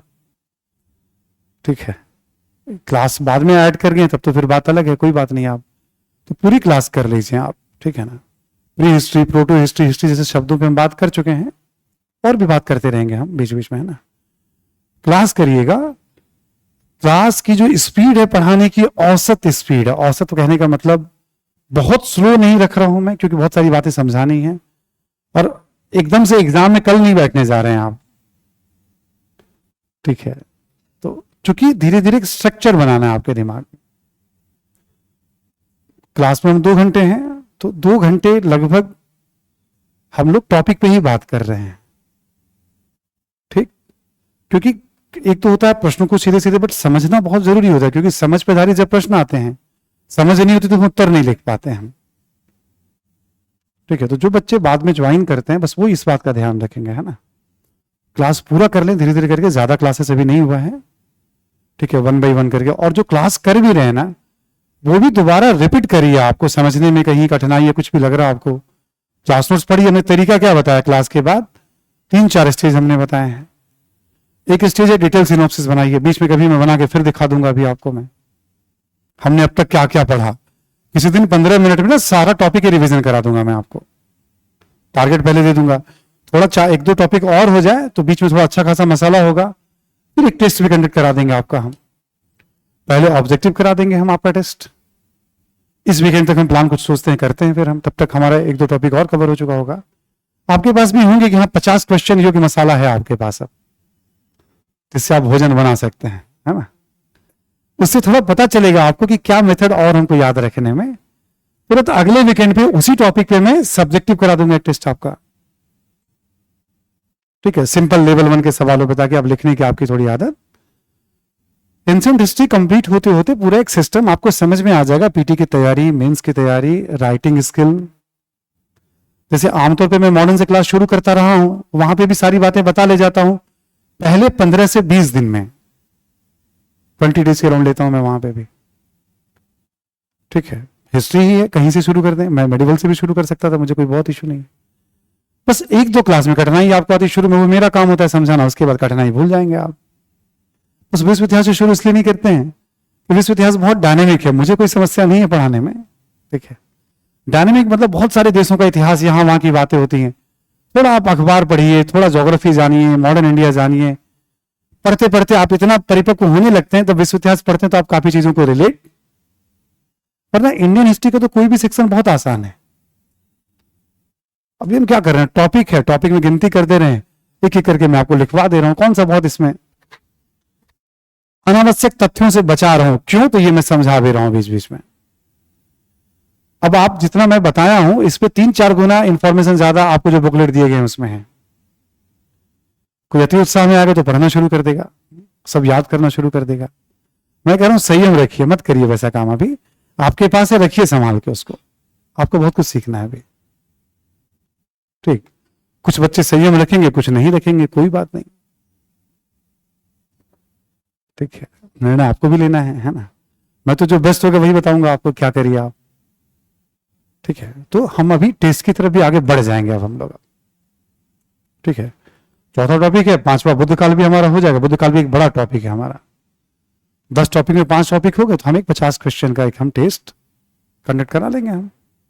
तब क्लास नोट रिविजन करते रहिएगा, 50 के 50 प्रश्न क्लास नोट से ही पूछे जाएंगे, ठीक है। अब उसमें ये होगा कि यूपीएससी कितने तरीके से प्रश्न पूछती है। तो क्या होगा, ऑब्जेक्टिव थोड़ा आसान होता है, तो पहले हम लोग क्या करते हैं, उसमें सवाल पूछ लेंगे, तो यूपीएससी का मेथड आपको समझ में आना शुरू हो जाएगा। कितना सॉल्व करना वो आप देखिए, पहले हमको बताना मेथड। 6-7 तरीके से पीटी में प्रश्न पूछे जाते हैं, ये तरीका, ये तरीका, ये तरीका। ठीक है, तो टीम अलग तरीके से काम करती है, आप अलग तरीके से चलेंगे, आप टीम को अलग तरीके से गाइड किया जाता है। पहले आपको पीटी का मेथड, मेंस का मेथड हमने शुरू में समझा, 2 तरीके के प्रश्न हैं। और क्लास का मतलब हमने कहा ही पहले कि प्रायोरिटी हमेशा मेंस होनी चाहिए। ठीक है, तांबा को और क्या क्या कहते थे लिखा हुआ है उसके अंदर, वो पढ़ना ही तो है कभी। फिर पूरा ऋग्वेद ही क्यों ना पढ़ लें हम लोग, 1-2 चीज क्यों पढ़े हम लोग, ऋग्वेद ही पढ़ लेते हैं। बट जब क्वेश्चन ट्विस्ट अभी हो जाएगा, ठीक है, तो फिर वहां पे आपको कोई भी नोट्स किताब समझा नहीं पाएगा। आपकी उस तरह की बुद्धि है, आप सीख रहे हैं तब तो अच्छी बात है, वरना कोई गाइड करने वाला मेंटर हो, टीचर हो। इसलिए क्लास में पढ़ना दोनों है, पीटी और मेंस हमेशा। हमेशा देखना है कि मेंस की अधिक से अधिक बातों को हम लर्न, ठीक है, ये जरूरी है, क्योंकि इंफॉर्मेशन तो आपको मिलते चले जाएंगे आपको, और कुछ तो गूगल बाबा मौजूद हैं। ठीक है, बहुत सारी जानकारी, जितना जानना है जानो आप उसके बारे में। पूरा ऋग्वेद आ जाएगा, पीडीएफ डाउनलोड करो, पढ़ के देखो आप उसको, ऋग्वेद में क्या क्या है। ठीक, आगे बढ़ते हैं हम लोग। उत्तर वैदिककालीन अर्थव्यवस्था मैंने समझा दिया, अब लिखिए आप, स्टार्ट राइटिंग।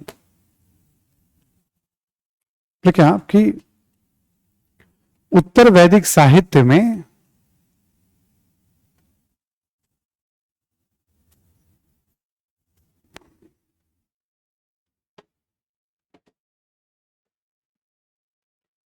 आर्यों की गतिविधियों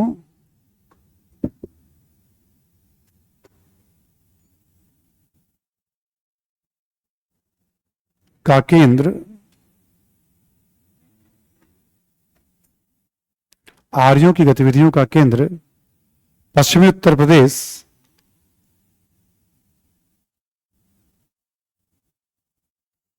तथा गंगा यमुना दोआब बनता है।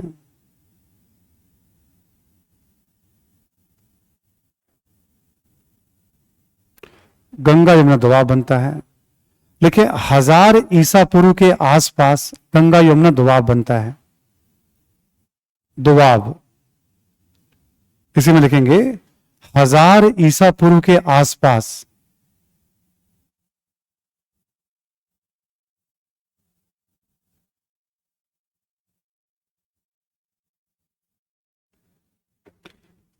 हजार ईसा पूर्व के आसपास, ठीक है, 1000 हम लोग बात करें, 1000 ईसा पूर्व के आसपास उत्तर एवं दक्षिण भारत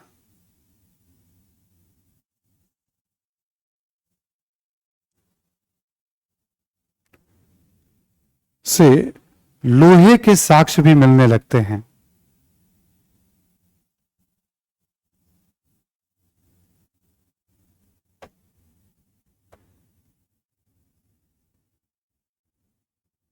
ठीक है, जैसे उत्तर पश्चिमी उत्तर प्रदेश में एक जगह अतरंजी खेड़ा, अतरंजी खेड़ा, वहां से शुरुआती साक्ष्य मिलता है।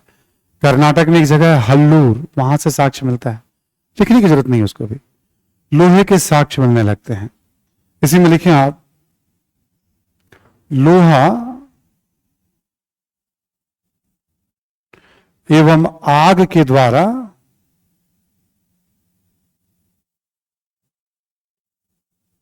लोहा एवं आग के द्वारा जंगलों को साफ कर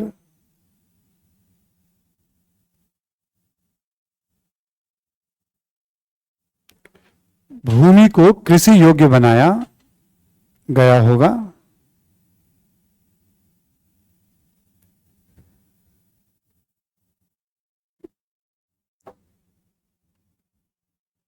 ठीक, बनाया गया होगा। अगला पॉइंट लिखें, उत्तर वैदिक साहित्य में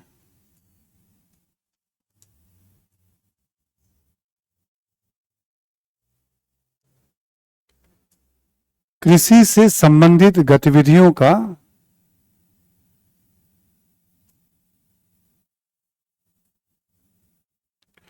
साहित्य में कृषि से संबंधित गतिविधियों का अधिक उल्लेख मिलता है। कृषि से संबंधित गतिविधियों का अधिक उल्लेख मिलता है। अधिक उल्लेख मिलता है। लिखें आप, जैसे, ठीक है, जैसे कि बड़ी संख्या में बैलों को खेती में लगाए जाने का उल्लेख, बैलों को खेती में लगाए जाने का उल्लेख,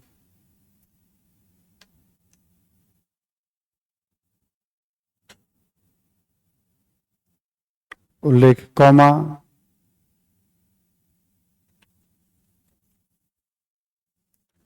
ओला वृष्टि, ओला जो गिरता है, ओला वृष्टि, ओला वृष्टि, ओला वृष्टि बारिश, है ना, ओला वृष्टि, कौमा, टिड्डियों, टिड्डी, ओला वृष्टि, टिड्डियों इत्यादि से, इत्यादि से कृषि को होने वाले नुकसान की चिंता,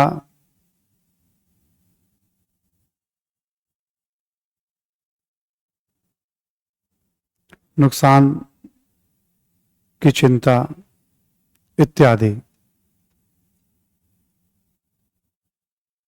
ठीक, मतलब एक तो नया क्षेत्र है बता रहा है, लोहे का ज्ञान है ये बता रहा है, उत्तर वैदिक साहित्य में कृषि का अधिक उल्लेख मिल रहा है, इसके प्रमाण मिल रहे हैं। ये सब बताता है, अस्थाई बस्तियां हैं पहले की तुलना में, ये बताता है कि जीवन में खेती का महत्व पहले की तुलना में अब ज्यादा हो गया था। ठीक है, अगला पॉइंट लिखें, लिखें यौ के साथ साथ, यानी जौ के साथ साथ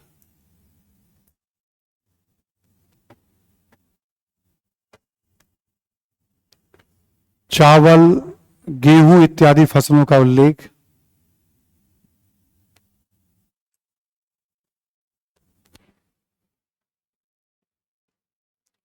फसलों का उल्लेख, कौमा, कौमा लिखेंगे आप, ऋग्वैदिक काल की तुलना में, ऋग्वैदिक काल की तुलना में लंबे समय तक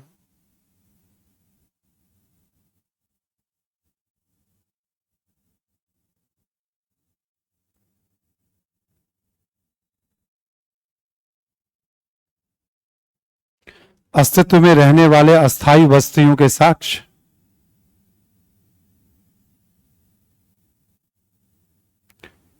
लंबे समय तक अस्तित्व में रहने वाले अस्थाई बस्तियों के साक्ष्य,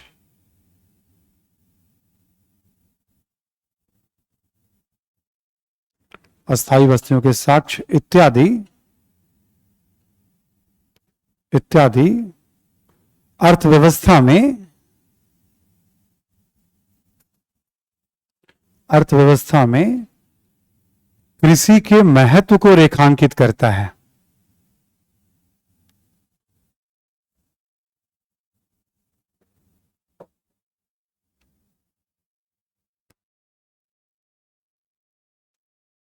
ठीक है, ये कृषि के महत्व को रेखांकित करता है, आउटलाइन करता है ना, सब बता रहा है कि कृषि अर्थव्यवस्था का आधार। ठीक है, अगला पॉइंट लिखें, लिखें कृषि के साथ साथ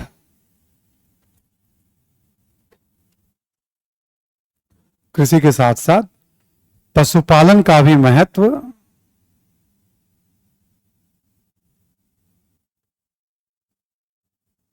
पशुपालन का भी महत्व बना रहा।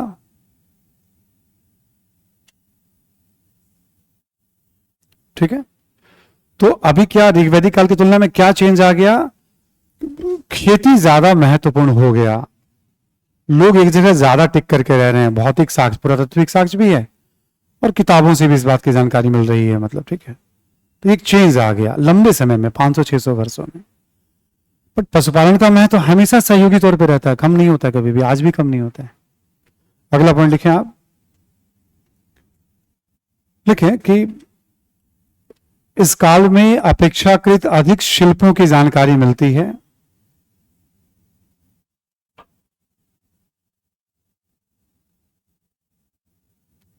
अपेक्षाकृत अधिक शिल्पों की जानकारी मिलते हैं।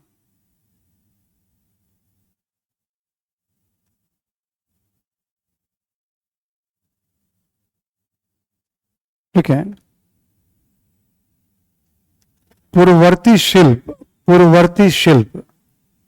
यानी पहले वाले शिल्प, ठीक है, पूर्ववर्ती शिल्प का महत्व इस काल में भी बना रहा। पूर्ववर्ती शिल्प का महत्व इस काल में भी बना रहा।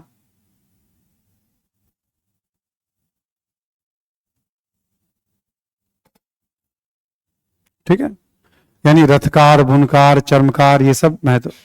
अच्छा देखो, एक इंटरेस्टिंग बात है, ऋग्वेद में जब जब बुनाई की बात आई है, बुनकर, तो महिलाओं का उल्लेख मिलता है उसमें। ठीक है, कि महिलाएं जो हैं कपड़े बुनने का काम, वीविंग का काम करते थे। ठीक है, एक मतलब इस तरह की जानकारी सामने आ रही है ना। ठीक है, तो वो सारे शिल्प यहां पे मौजूद है। लिखे, इसके अतिरिक्त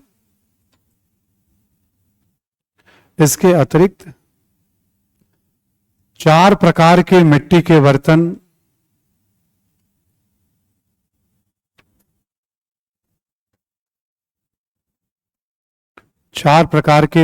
बर्तन, ब्रैकेट में लिख लेंगे आप, जिसमें PGW भी है।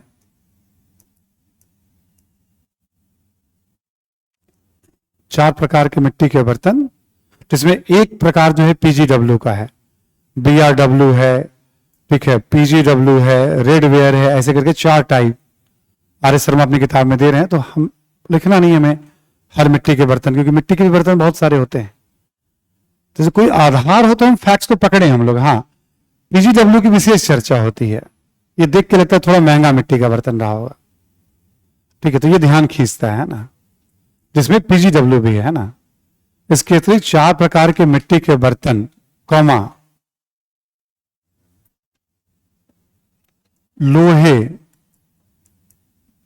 लोहा को श्याम अयस या कृष्ण अयस, लोहा के लिए और भी नाम दिया गया, ज्यादा पॉपुलर नाम है।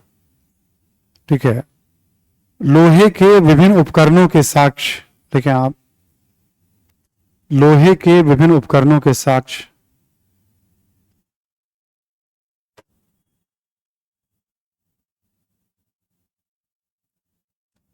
ठीक है, लिखें आप, रंग साजी कला, डाइंग है ना, रंगना वगैरह, रंग साजी कला इत्यादि। ठीक है, कपड़ों को रंगना वगैरह है ना। इसी में लिख लें आप, आभूषण का भी उल्लेख मिलता है। आभूषण,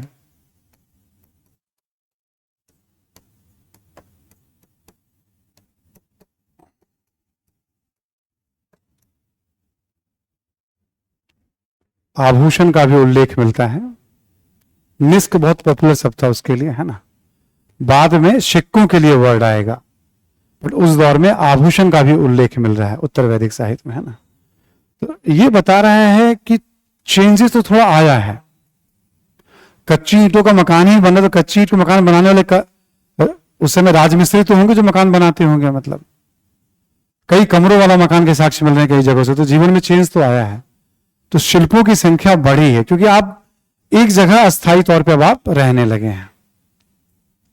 ठीक है, तो शिल्पों की संख्या भी बढ़ी है। अगला पॉइंट लिखें आप, लिखिए, किसी न किसी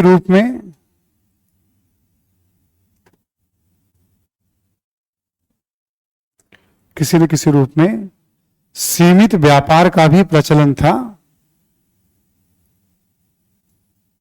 सीमित व्यापार का भी प्रचलन था।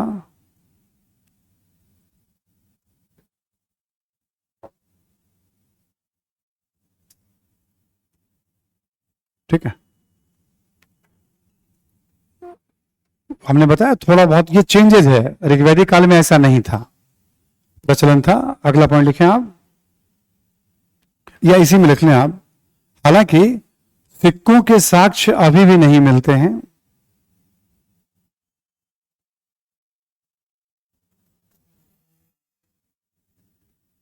सिक्कों के साक्ष्य अभी भी नहीं मिलते हैं।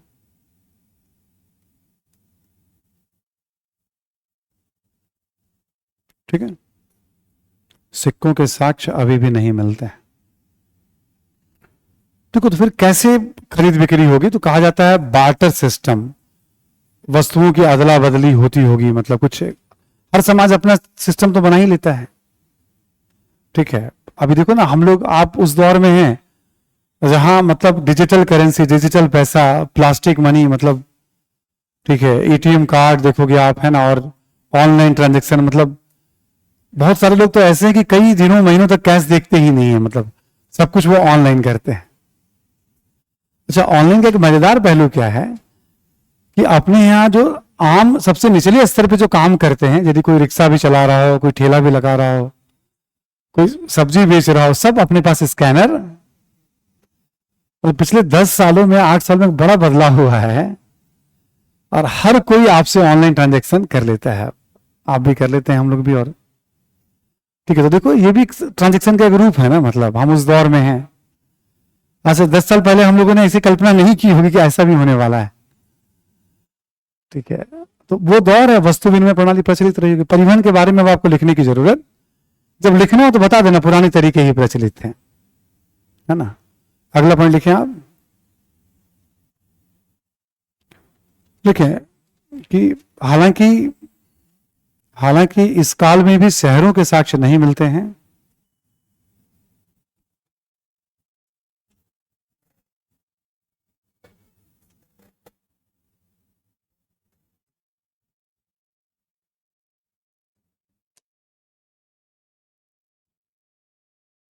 साक्ष्य नहीं मिलते हैं, लेकिन कुछ स्थलों का उल्लेख,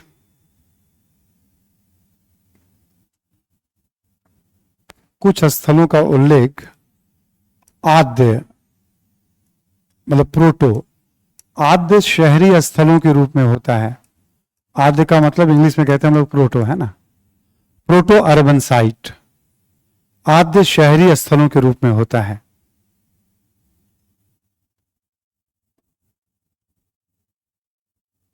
आद्य शहरी स्थलों के रूप में होता है, जैसे हस्तिनापुर लिख लीजिए आप इसमें, जैसे हस्तिनापुर एक एग्जाम्पल। ठीक है, हस्तिनापुर, ठीक है, लिख लें आप एग्जाम्पल के तौर पे। मेरठ के नजदीक पड़ता है हस्तिनापुर, है ना। आद्य शहरी का मतलब शहर वाले सारे लक्षण नहीं है, पक्की ईंटों के मकान, नियोजित शहर, शासक वर्ग की उपस्थिति, है ना, जो बातें हमने बताई थी आपको शहरीकरण में। लेकिन उसी दिशा में बढ़ रहा है, कई ऐसे स्थल प्रमाण बताते हैं। कहने का मतलब ऋग्वेद काल की तुलना में उत्तर वैदिक अर्थव्यवस्था में परिवर्तन।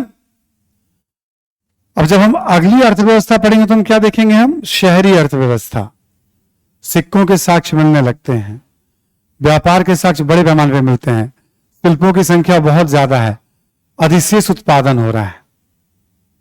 अभी क्या होगा, बुद्ध काल में जब इसको पढ़ेंगे, अगले काल में क्या चेंज आया, इसी में आपको चेंजेस दिखने शुरू हो जाएंगे। मौर्य काल में क्या चेंज आया, फिर उसमें चेंज दिखने शुरू हो जाएंगे। एक काल से दूसरे काल में क्या बदलाव आता है, हमें यह नोटिस करना होता है। अभी आप ऋग्वैदिक काल, उत्तर वैदिक काल दोनों पढ़ा आपने। अब ऋग्वैदिक काल से तुलना करके देखेंगे आप उत्तर वैदिक काल में क्या क्या चेंज आया है, तो कॉपी में उसको नोट करा दिया गया है। हिस्ट्री में बहुत कॉमन सिंपल तरीका होता है पढ़ने का, ये एक काल से दूसरे काल में हम निरंतरता और परिवर्तन को पढ़ते हैं। ठीक, अभी क्या करिए आप लोग, एक बार दोनों अर्थव्यवस्था, ऋग्वैदिक और उत्तर वैदिक अर्थव्यवस्था को रीडिंग कर लीजिए आप 2 मिनट के अंदर। फास्ट रीडिंग करना है आपको।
डन। चलिए आप एक बार बोर्ड पे देख लीजिए आप कि मैं कैसे आपको बता रहा हूं, है ना। पीछे वाले तो 3 टॉपिक हमारे हो ही गए हैं, है ना। हमने क्या देखा, ऋग्वैदिक काल में कृषि का उल्लेख मिलता है। यस, ध्यान है ना सभी को। ऋग्वैदिक काल में कृषि का उल्लेख मिलता है। उत्तर वैदिक काल में क्या है, कृषि का अधिक उल्लेख मिलता है। उत्तर वैदिक काल में कृषि का अधिक महत्व है। ठीक। ऋग्वैदिक काल में पशुपालन का अधिक महत्व है। लिखवाया था हमने, कृषि की तुलना में ऋग्वैदिक काल में पशुपालन का अधिक महत्व है। पशुपालन यहां पर भी है पर कृषि के सहयोगी के रूप में है। यहां पर कृषि पशुपालन के सहयोगी के रूप में है, जो जानकारी मिलती है आर्थिक जीवन में। ठीक। शिल्पों का उल्लेख यहां भी मिलता है। यहां पे भी पुराने शिल्प हैं प्लस कुछ नए शिल्प भी हैं। ठीक। यहां व्यापार का कोई उल्लेख नहीं मिलता है। यहां कहा जाता है सीमित व्यापार होता होगा। ठीक। परिवहन जो यहां है वो यहां रहेगा, निरंतरता एच चलने हैं। सिक्कों का यहां भी उल्लेख नहीं मिलता और यहां भी उल्लेख, शहरों का यहां नहीं मिलता है, यहां भी नहीं मिलता, लेकिन आद्य शहर की बात की जाती है। आद्य शहर की बात की जाती है। ठीक है। अब देखो, ऋग्वैदिक काल की तुलना में उत्तर वैदिक काल में कृषि का अधिक महत्व हो गया। कुछ नए शिल्प आ गए, सीमित व्यापार आ गए, शहरीकरण से पूर्व की अवस्था है। तो अर्थव्यवस्था में परिवर्तन दिखाई पड़ रहा है ऋग्वैदिक काल की तुलना में उत्तर वैदिक काल में। ठीक। अब आपसे सवाल ऐसे पूछ लूं मैं कि भाई ऋग्वैदिक काल की तुलना में उत्तर वैदिक काल के आर्थिक जीवन में, आर्थिक गतिविधियों में क्या परिवर्तन दिखाई पड़ते हैं। ऋग्वैदिक काल की तुलना में उत्तर वैदिक काल में आर्थिक जीवन में क्या परिवर्तन, एक साथ आपने पढ़ा, आपने देखा, आपके पास फ्रेम बना हुआ, आप परिवर्तन को नोटिस कर लेंगे। साथ साथ जब पढ़ना शुरू करेंगे आप परिवर्तन कर लेंगे आप। देखो, अर्थव्यवस्था क्या होता है, मेन होता है, आधार होता है। अर्थव्यवस्था डिसाइड करता है बहुत कुछ, समाज को, धर्म को, राजनीति को, क्योंकि पैसे से ना बड़ा गहरा संबंध होता है चीजों का, मतलब। ठीक है। तो इसके बाद हम लोगों ने कहा हम राजनीति पढ़ते हैं। हम समाज भी ले सकते हैं, राजनीति को ले रहे हैं हम लोग, है ना, पढ़ने के लिए। या आप कहें तो समाज को ही ले लेते हैं हम लोग। चलिए राजनीति लेते हैं पहले, ज्यादा ठीक रहेगा, तो राजनीति का एक परिचय भी हो जाएगा। शीर्षक दे दें आप, लिखें आप वैदिक कालीन राजनीति।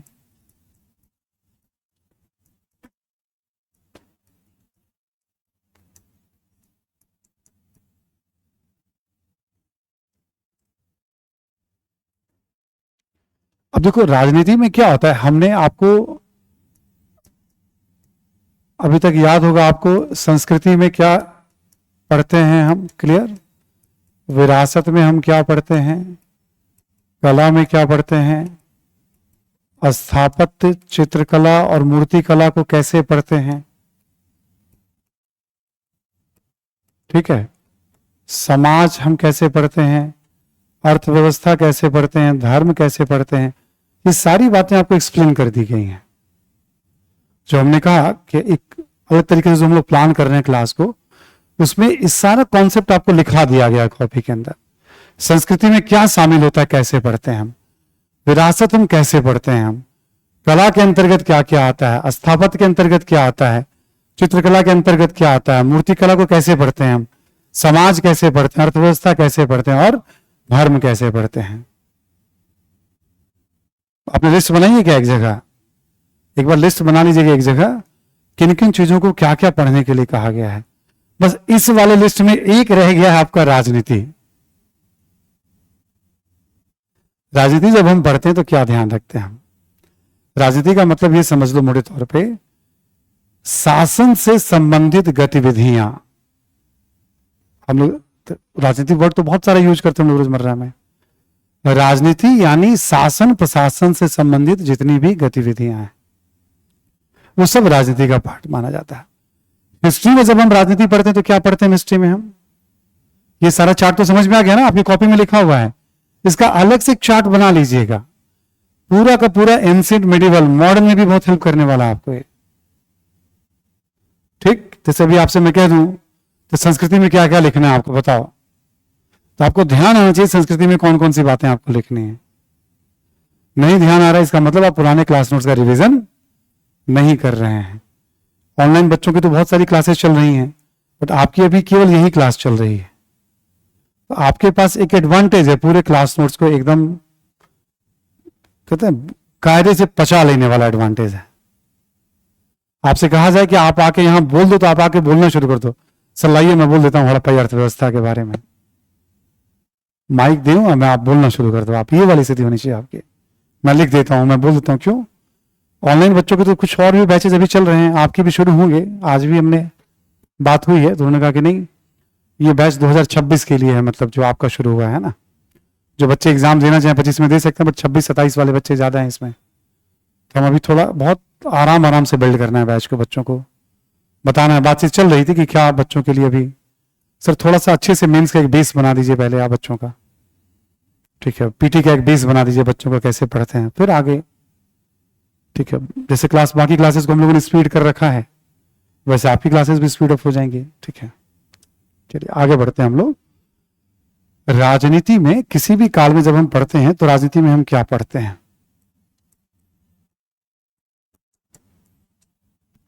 राजनीति में अक्सर देखोगे आप, कभी कभी हम वंशावली पढ़ते हैं, ठीक, वंशावली पढ़ते हैं हम। प्रशासन के बारे में पढ़ते हैं, कुछ कुछ युद्ध का उल्लेख होता है, उत्थान पतन का उल्लेख होता है, ठीक है।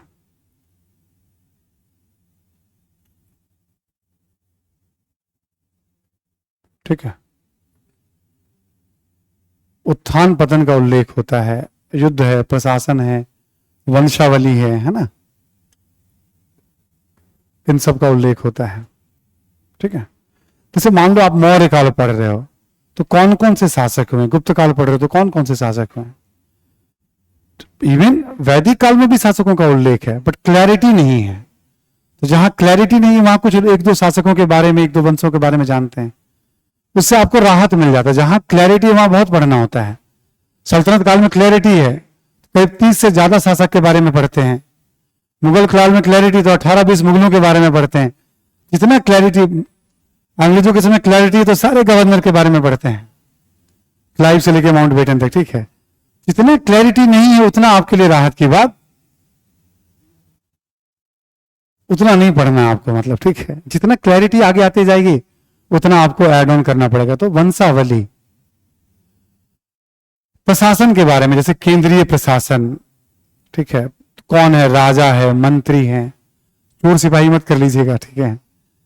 राजा, मंत्री, न्याय प्रशासन, सैन्य प्रशासन, गुप्तचर प्रशासन, राजस्व प्रशासन, जो प्रशासन के अलग अलग आयाम होते हैं आज भी वो सब पढ़ना होता है। कोई प्रमुख युद्ध वगैरह उसकी जानकारी हम लोग लेते हैं वंशों के साथ। कोई वंश आया तो क्या कारण था उसके राइज का सत्ता में आने का, क्यों उसका पतन हो गया। एक ही वंश का शासन तो रहा ही नहीं, बहुत सारे राजवंश आए और गए। वैदिक काल में आपको ऐसी जानकारी बहुत नहीं मिलने वाली, बट पढ़ते यही सब है राजनीति में हम। क्लियर ना सभी को? तो समाज में क्या पढ़ते हैं, अर्थव्यवस्था में, धर्म में, सारा स्ट्रक्चर आपका मोटे मोटे तौर पे क्लियर हो गया। स्ट्रक्चर रखना है। अभी देखो अर्थव्यवस्था में क्या पढ़ते हैं, हमने क्या किया उसी स्ट्रक्चर पे पढ़ा दिया। अभी मैं कह दूं कि हड़प्पा कालीन अर्थव्यवस्था और वैदिक कालीन अर्थव्यवस्था में क्या समानता और अंतर दिखाई पड़ते हैं। हड़प्पा कालीन अर्थव्यवस्था, मान लो अभी आपके सामने हम हड़प्पा कालीन अर्थव्यवस्था और वैदिक अर्थव्यवस्था में क्या समानता और अंतर, ये क्या हुआ। हड़प्पा कालीन अर्थव्यवस्था और वैदिक अर्थव्यवस्था में क्या समानता और अंतर। मान लो समानता, हम क्या देखते हैं, हड़प्पा में भी विभिन्न फसलों का उल्लेख मिलता है, वैदिक में भी विभिन्न फसलों का। हड़प्पा से भी खेती की प्रक्रिया की जानकारी मिलती है, यहां से भी पशुपालन की जानकारी मिलती है, यहां से भी। ये सब भी पढ़ने का तरीका होता है, कल सवाल आ सकता है। जितनी जानकारी उतनी काफी है चीजों को बताने के लिए, समझने के लिए। ठीक है, यहां भी शिल्पों का उल्लेख है, यहां भी उल्लेख है। यहां सिक्कों के साक्ष्य नहीं मिलते हैं, यहां भी साक्ष्य नहीं मिलते हैं। ऐसे करके हमने पॉइंट्स रख लिया। अंतर क्या देख सकते, चूंकि दोनों पढ़ लिया हमने। हम अंतर के रूप में देखिए, हम चलो कृषि के बारे में तो जो बात हो गई से हो गई हमें, ठीक है ना। पशुपालन का भी एक आइडिया दोनों जगह में मिलता है। अंतर देखोगे आप, हड़प्पा से बड़ी संख्या में हमें शिल्पों की जानकारी, वैदिक काल में प्रारंभिक अवस्था में शिल्प है। हड़प्पा से देखोगे आप विकसित व्यापारिक तंत्र, आंतरिक व्यापार हो या बाह्य व्यापार हो, बट वैदिक काल में बहुत सीमित जानकारी मिलती है, नौ के बराबर जानकारी मिलती है। ठीक है, हड़प्पा से बड़े पैमाने पर हमें नौ परिवहन के साक्ष्य, वैदिक काल में उस तरह का हमें उल्लेख नहीं मिल रहा है हमें। हड़प्पा से विकसित शहरों के साक्ष्य मिलते हैं। तभी क्या हुआ, हमने सेम चीज को पढ़ा, आपसे कहा जाए 5 समानता और 5 अंतर बताओ, तो जब क्लास नोट्स पे पकड़ होती है ना, तो हम चीजों को तुरंत रिलेट कर सकते हैं। ठीक, पूछने का तरीका बदल देंगे आप एग्जाम में, तरीका थोड़ा आप याद रखते जाइए, थोड़ा हम भी चेंज करेंगे। अभी तो बस आपको रिलेट कर रहे हैं। समानता और अंतर कैसे लिखते हैं भाई, तो समानता के कौन कौन से बिंदु हैं, अंतर के कौन कौन से बिंदु हैं। 5 समानता और 5 अंतर बताइए। अच्छा ठीक है, हमने प्रेजेंट कर दिया। इस तरह से राइटिंग के स्कोप बने हुए हैं, आगे भी पढ़ना है आपको। ठीक है, अब वैदिक कालीन राजनीति में फिर हम लोग बात करेंगे ऋग्वैदिक राजनीति। लिखें आप जरा,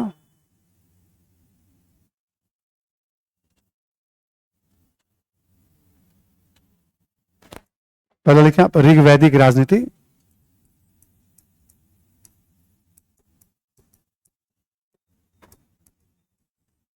पहला पॉइंट लिखें आप, लिखें आप कबायली एवं पशुपालक समाज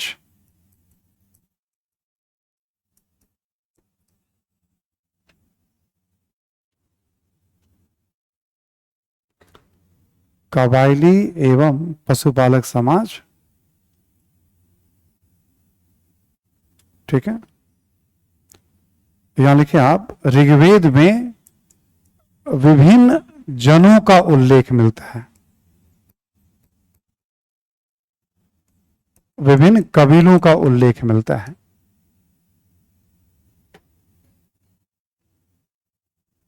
विभिन्न जनों का, कबीलों का उल्लेख मिलता है। जैसे लिख लें आप भारत, कुछ प्रमुख लिख लें, सारा लिखने की जरूरत नहीं। पुरु,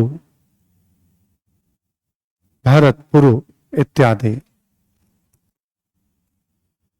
ऋग्वेद में कबीला को क्या कहा गया है, जन। ठीक है, ऋग्वेद में कबीला को क्या कहा गया है? जन।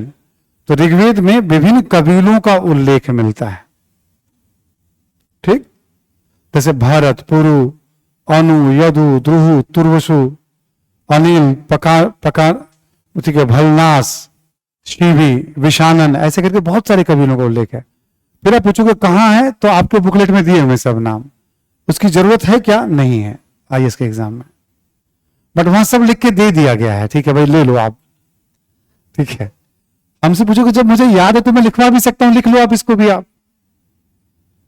बहुत सारी चीजों को मैं जान तो नहीं, उसको उतना कहे करना ही नहीं, आपको बताना एनर्जी, हाँ, पर जानना है थोड़ा सा कि उस समय का राजनीतिक समाज कैसा था, उस समय का ऋग्वेदिक काल का। बट कभी इच्छा पड़ जाए कि अरे मेरा पड़ोसी बहुत जानता है, ठीक है। यहां क्या होता है, पढ़ाने की एक संस्कृति है, ज्यादातर दिल्ली में जो शिक्षक थोड़े पहले से पढ़ा रहे हैं, जो जीएस पढ़ाते हैं आमतौर पर वो ऑप्शनल पढ़ाते हैं। मैं भी पहले पढ़ाता था लेकिन छोड़ रखा हूं इधर बहुत समय से। तो हम क्या कहते हैं, ऑप्शनल वाली सारी ज्ञान हम जीएस में ठेल देते हैं, ठीक है। और फिर समझा देंगे बच्चों को कि आपको जरूरत क्या है जीएस पढ़ने की, आप मेरी ऑप्शनल वाली क्लास में आके बैठ जाया करो, आपका उसी से जीएस हो जाएगा, ऑप्शनल भी तैयार हो जाएगा। एक बड़ा मकसद ये होता है कि अधिक से अधिक बच्चे ऑप्शनल ही पढ़ लें हमसे, मतलब तो जानकारी ठेल दी जाती है। हमने क्या कहा, ऑप्शनल के जमाने में भी बहुत सारे प्रश्न नहीं पूछे जाते थे, हम क्या पढ़ें और क्या नहीं पढ़ें। अच्छा, इतना क्यों क्रेज चलता है पढ़ने का?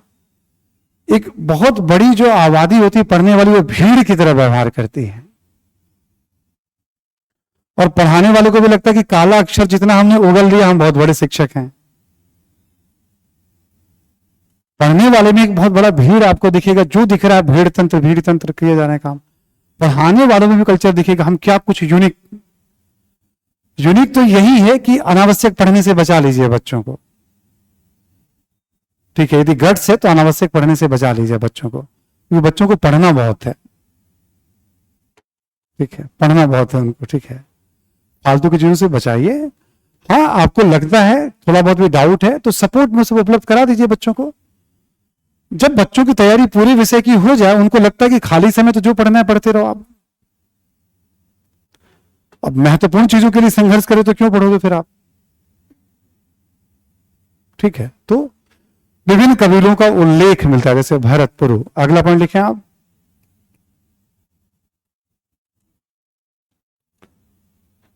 इसी में अगला पॉइंट लिखें कि ऋग्वेद में आर्य एवं अनार्य,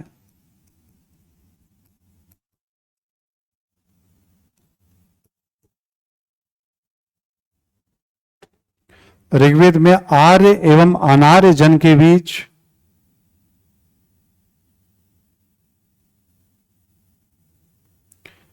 अनार्य उनको कहा गया जो लोग यहां रह रहे हैं, ठीक। ये शब्द भी मैं लिखवा दूंगा अभी, है ना। आर्य जो बाहर से आए हैं, अनार्य जो यहां रह रहे हैं। ऋग्वेद में आर्य एवं अनार्य जन के बीच, देखें आप, युद्ध का उल्लेख,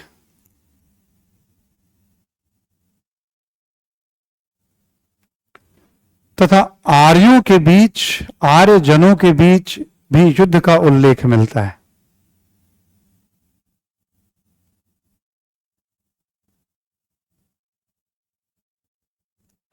युद्ध का उल्लेख मिलता है,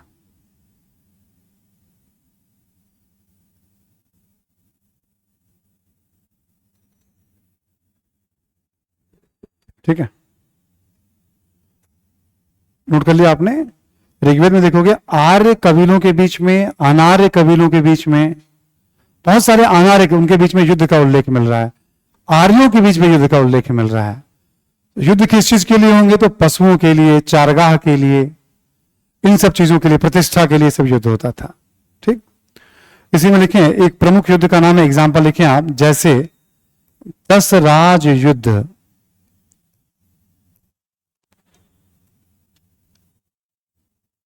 जैसे 10 राज युद्ध।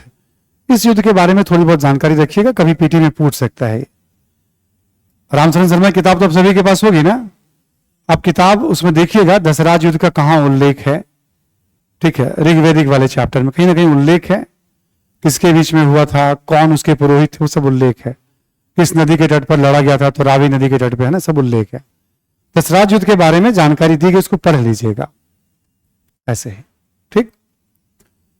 कबायली पशुपालक समाज, विभिन्न जनों का उल्लेख, एक आर्यों और अनार्यों के बीच में यानी युद्धों का उल्लेख हो रहा है। अच्छा, हम लोग पढ़ते हैं ना हमेशा, जैसे भारत नाम क्यों पड़ा है, तो ज्यादातर विद्वान यही कहते हैं, जो आर्यों का एक जन था, बहुत शक्तिशाली कबीला था ये भरत, भरत के नाम पर ही भारत नाम पड़ा है, भरत के नाम पर ही भारत नाम रखा गया। दूसरा पॉइंट हो गया आपका, है ना। अगला पॉइंट लिखें आप,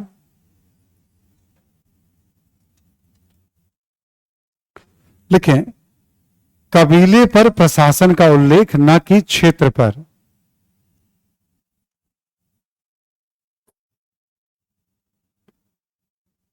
कबीले पर प्रशासन का उल्लेख, न कि क्षेत्र पर।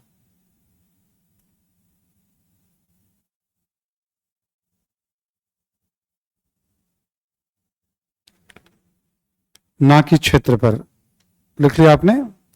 यानी उस समय जो शासन का उल्लेख मिलता है, जैसे मान लीजिए हम सब एक कबीला है, भरत कबीला है, ठीक। तो आज हम लोग यहां हैं, ठीक है, आप सबने मुझे अपना नेता मान लिया है, ठीक है। अभी फिलहाल तो कोई विकल्प नहीं है, मान ही लीजिए आप, है ना, ठीक है। तो अभी हम लोग यहाँ पे सब कुछ ठीक है, सारी सुविधाएं, थोड़ी बहुत खेती है, पशुपालन है। जब लगा कि यहां दिक्कत होगी, तो हो सकता है हम लोग यहां से शिफ्ट कर जाए कहीं और। तो अब हम जहां जाएंगे, अब वहां शिफ्ट कर गए, यानी हम क्षेत्र पे शासन नहीं, क्षेत्र पे रहने वाले पे नहीं, बल्कि हम कबीले पर शासन कर रहे हैं। तो ऋग्वेद में कबीले पर शासन का उल्लेख मिलता है, ना कि क्षेत्र पर शासन का। टेरिटोरियल शासन का उल्लेख नहीं मिलता है, उत्तर वैदिक काल में मिलेगा आपको। ऋग्वेदिक काल में जन पर शासन का उल्लेख है, उत्तर वैदिक काल में जनपद पर शासन का उल्लेख है। जहां जन के लोग अस्थायी तौर पर जिस क्षेत्र में रहने लग जाए, उसको जनपद कहा जाता है। उत्तर प्रदेश में आज भी जिला के लिए, डिस्ट्रिक्ट के लिए जनपद शब्द का प्रयोग किया जाता है। जनपद गाजियाबाद, जनपद मेरठ, जनपद फर्रुखाबाद, ऐसे करके, है ना। तीसरा पॉइंट आपने लिख लिया, कबीलों पर। लिखें शासन के प्रमुख के तौर पर, शासन के प्रमुख के तौर पर राजा का उल्लेख,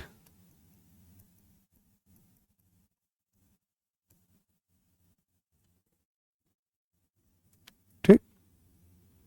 राजा को ना अलग अलग, जैसे गोपति एक नाम हो गया, राजा को कहा गया है, जैसे जनस से गोपा, राजा का जैसे एक नाम हो गया, यानी कबीले का गोप, गोप भी कहा गया राजा को, ठीक है। जनस से गोपा, गोपति, ये सब बताता है कि गाय, कबीला, इन सब का जीवन में बड़ा महत्व, ठीक। शासन के प्रमुख के तौर पर राजा का उल्लेख। अब राजा कौन हो सकता है, तो ऐसा माना गया जो शारीरिक रूप से मजबूत था, उसको लोग राजा के रूप में चुनते थे। प्रारंभ में उसका चयन होता था, धीरे धीरे वह पद वंशानुगत हो गया। लेकिन आप प्रारंभ में, इसी में लिखे, प्रारंभ में शारीरिक रूप से मजबूत व्यक्ति का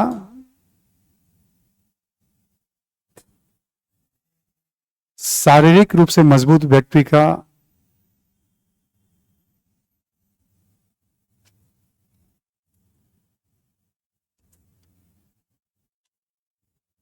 ठीक है, राजा के तौर पर चयन होता था।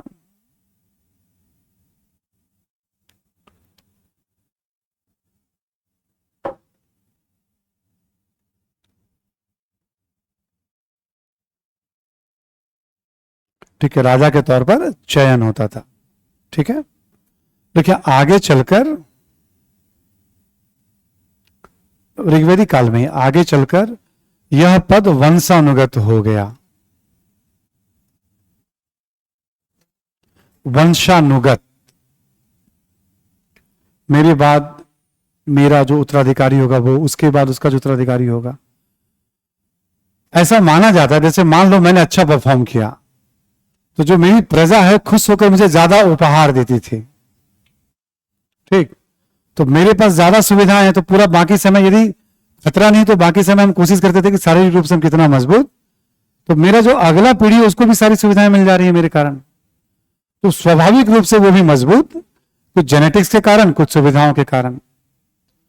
तो 2 4 5 सफलता मिलेगी तो लोगों को श्रद्धा हो जाती है कि नहीं भाई यही ठीक है, राजा के तौर पे बलिष्ठ है ना, तो आगे वाले को भी राजा मान लिया जाएगा। मतलब तो ऐसे करके ना कबीले में, मतलब जो कबीला का मुखिया होता था, धीरे धीरे उसके बेटे को भी, फिर उसके बेटे को भी ऐसे राजा मानने की परंपरा तो वंशानुगत हो गया होगा धीरे धीरे।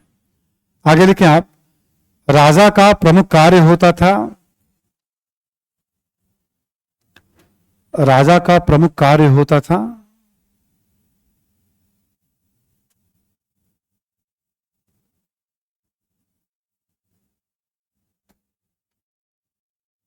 ठीक है, कबीले की रक्षा,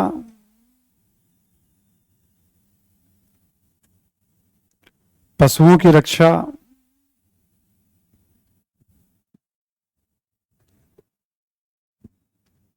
चारगाह की रक्षा,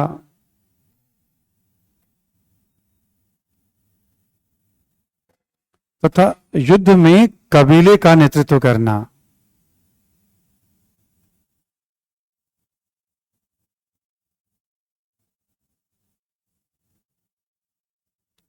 युद्ध में कबीले का नेतृत्व करना। ठीक है, राजा से क्या अपेक्षा है कि भाई हम आपकी रक्षा करें, पशुओं की रक्षा करें, चारगाह की रक्षा करें, कोई दूसरा कबीला यदि इनक्रोच कर रहा है या हमला हो रहा है तो मैं नेतृत्व। ठीक है, बट ये राजा के प्रमुख कार्य होते थे। चयन के बारे में हमने बता ही दिया आपको, है ना। अगला पॉइंट लिखें आप, प्रशासन में सहयोग देने के लिए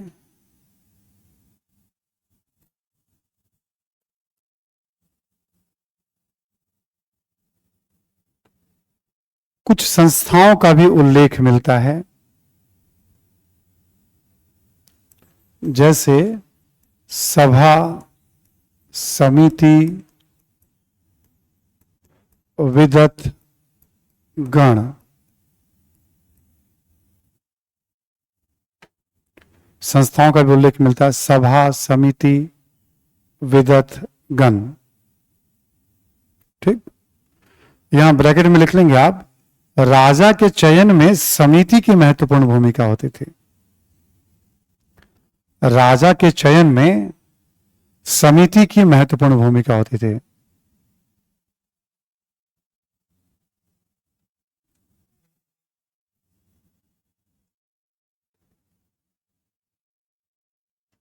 ठीक है,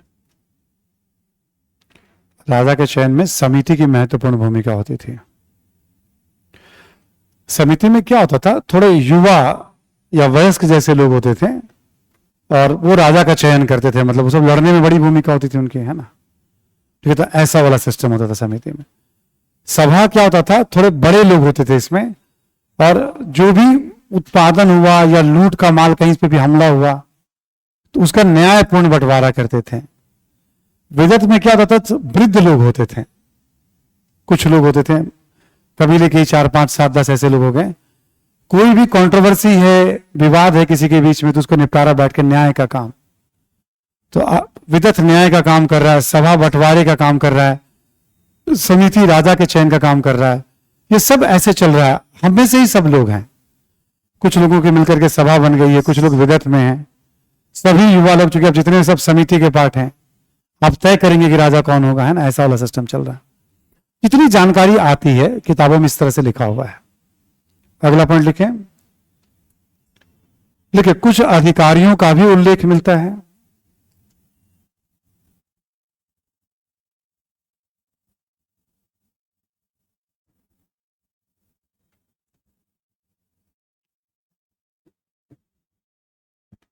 कुछ अधिकारियों का भी उल्लेख मिलता है।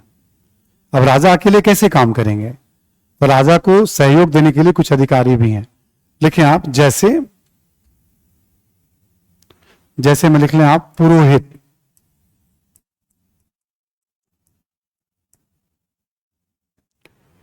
पुरोहित का काम होता था पूजा पाठ कराना, पुरोहित का काम होता था पूजा पाठ कराना और राजा को सलाह देना। पुरोहित का काम होता था पूजा पाठ कराना और राजा को सलाह देना।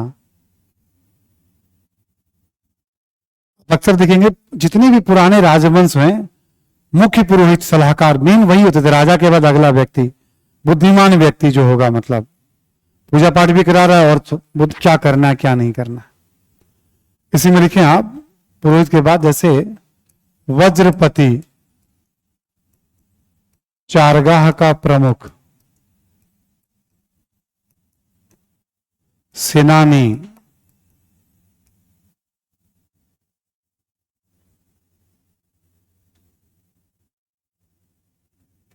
ठीक, इसका संबंध जो होता था मतलब लड़ने वाले लोगों का नेतृत्व करना, किसी एक रेजिमेंट ग्रुप का नेतृत्व करना। सेनानी बस लिख के छोड़ दीजिए, आप एक्सप्लेन करने की जरूरत नहीं है इसको आपको। तो राजा को सहयोग देने के लिए कुछ अधिकारियों का भी उल्लेख मिलता है समाज में से। तो हम में से कोई सेनानी भी है, हम में से कोई पुरोहित भी है, हम में से कोई वज्रपति भी है, चारगाह प्रमुख भी है, ऐसे करके हमें, ठीक। तो राजा अकेला नहीं है बल्कि संस्थाएं भी हैं, सभा समिति विद्वतगण और कुछ अधिकारी भी हैं जो राजा को सहयोग। हमने क्या बताया था राजनीति में, मान लो कुछ वंशावली, युद्ध के बारे में जो हमने लिखवाया था स्ट्रक्चर, उसी सब तरह की बातें हम यहां पे लिखवा रहे हैं आपको। अगला पॉइंट लिखें, लिखें आप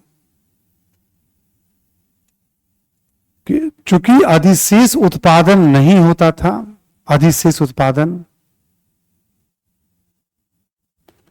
चूंकि अधिशेष उत्पादन नहीं होता था,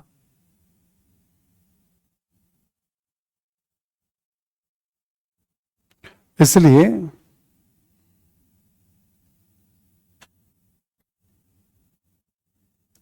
वेतन भोगी, वेतन भोगी, वेतन पर आधारित, इसलिए वेतन भोगी अधिकारियों सैनिकों की जानकारी नहीं मिलती है।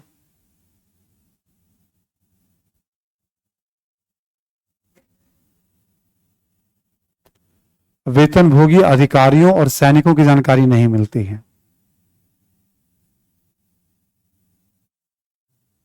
ठीक। ये पैसे पे हायर किए हुए लोग नहीं हैं, लिखें कि बल्कि ये रक्त संबंधों, लिखें आप, बल्कि ये रक्त संबंधों से जुड़े हुए थे।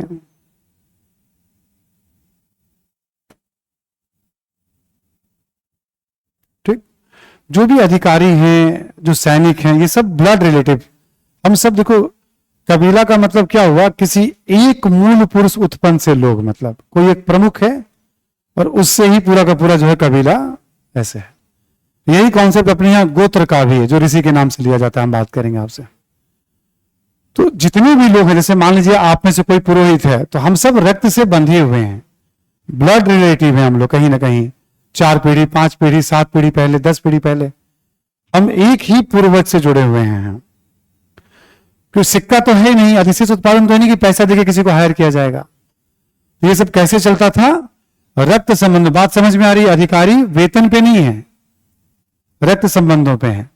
सेना, जैसे मान लो कोई दूसरी टीम ने हमला किया, तो अब क्या होगा, टीम अपनी भी बनी हुई, तुरंत तैयार हो गया लड़ना है, तो रक्त संबंधों पे। गांव में देखोगे अभी भी आप, जिनका कुनबा परिवार बहुत बड़ा होता है, ज्वाइंट फैमिली हो, 20-30 लोग हो, मतलब उनसे लोग डरते हैं, वही इनका परिवार बहुत बड़ा है, सब हाथ में एक लाठी लेकर के लड़ने के लिए बाहर ये निकल आएंगे।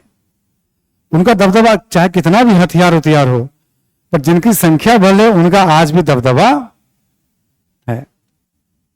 तो ये वैसा वाला समाज है, ठीक है। वेतन भोगी अधिकारी नहीं है, कर्मचारी नहीं है। अगला पॉइंट लिखें आप,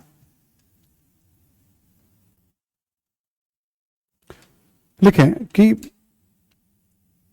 ऋग्वेद से अपराध की भी जानकारी मिलती है। अपराध,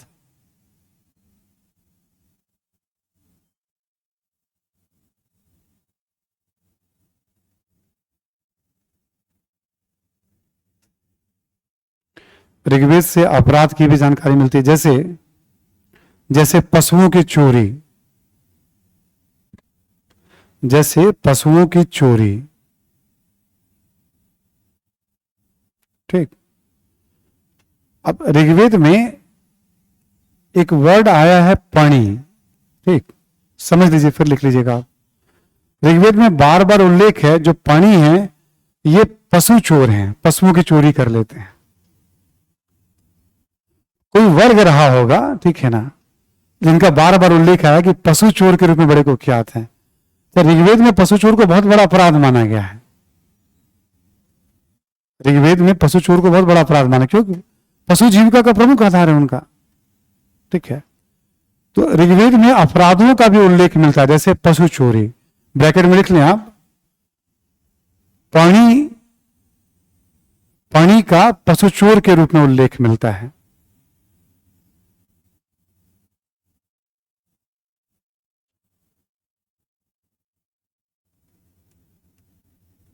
ठीक, एक अतिरिक्त जानकारी है, जरूरी भी है ये, तभी लिखवा हमने, पशु चोर के रूप में उल्लेख मिलता है।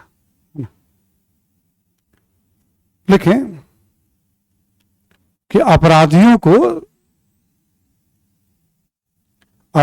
को सजा दिए जाने का भी उल्लेख मिलता है।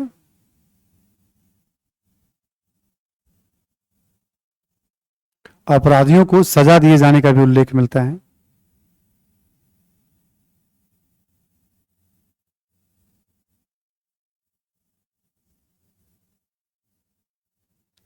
ऐसा उल्लेख है कि सजा भी दिया जा रहा है, लेकिन अब जो सजा देने वाले लोग हैं वो भी रक्त संबंधों पे हैं, पैसा वाला कोई भी कॉन्सेप्ट नहीं है यहां पे। तो ऋग्वैदिक कालीन राजनीति से जुड़ी हुई जितनी महत्वपूर्ण बातें, उसका कॉन्सेप्ट, उसका आइडिया यही है। ठीक, हमें यहां पे न्याय का भी मतलब उल्लेख मिल रहा है, लेकिन वो सब भी रक्त संबंधों पे। जैसे बड़े बुजुर्ग हैं, कैसे पंचवंश होते समाज में देखेंगे आप, परिवार है, कोई मुखिया है तो भाई कह दिया वो फाइनल, मतलब रक्त संबंधों पे तो होता है ना, पैसे पे थोड़ी काम करता है कोई ये। तो इस तरह से न्यायिक व्यवस्था भी चल रही है। यानी ऋग्वेद में राजनीति की आप कल्पना करेंगे तो क्या कल्पना करेंगे आप? कबीले पर शासन, राजा है, पहले चुनाव फिर वंशानुगत हो गया, राजा को सहयोग देने के लिए कुछ संस्थाएं हैं रक्त संबंधों पर आधारित, कुछ अधिकारी हैं रक्त संबंधों पर आधारित, क्योंकि न तो अधिशेष उत्पादन है ना ही सिक्के हैं। एक और पॉइंट लिख लें आप, लास्ट पॉइंट इसमें देखिए आप कि ऋग्वेद में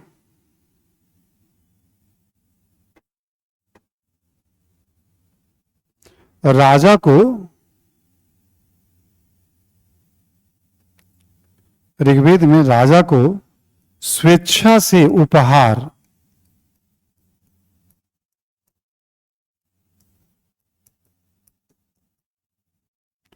ऋग्वेद में राजा को स्वेच्छा से उपहार, ब्रैकेट में लिख लेंगे आप बलि, बलि है ना, स्वेच्छा से उपहार दिए जाने का भी उल्लेख मिलता है।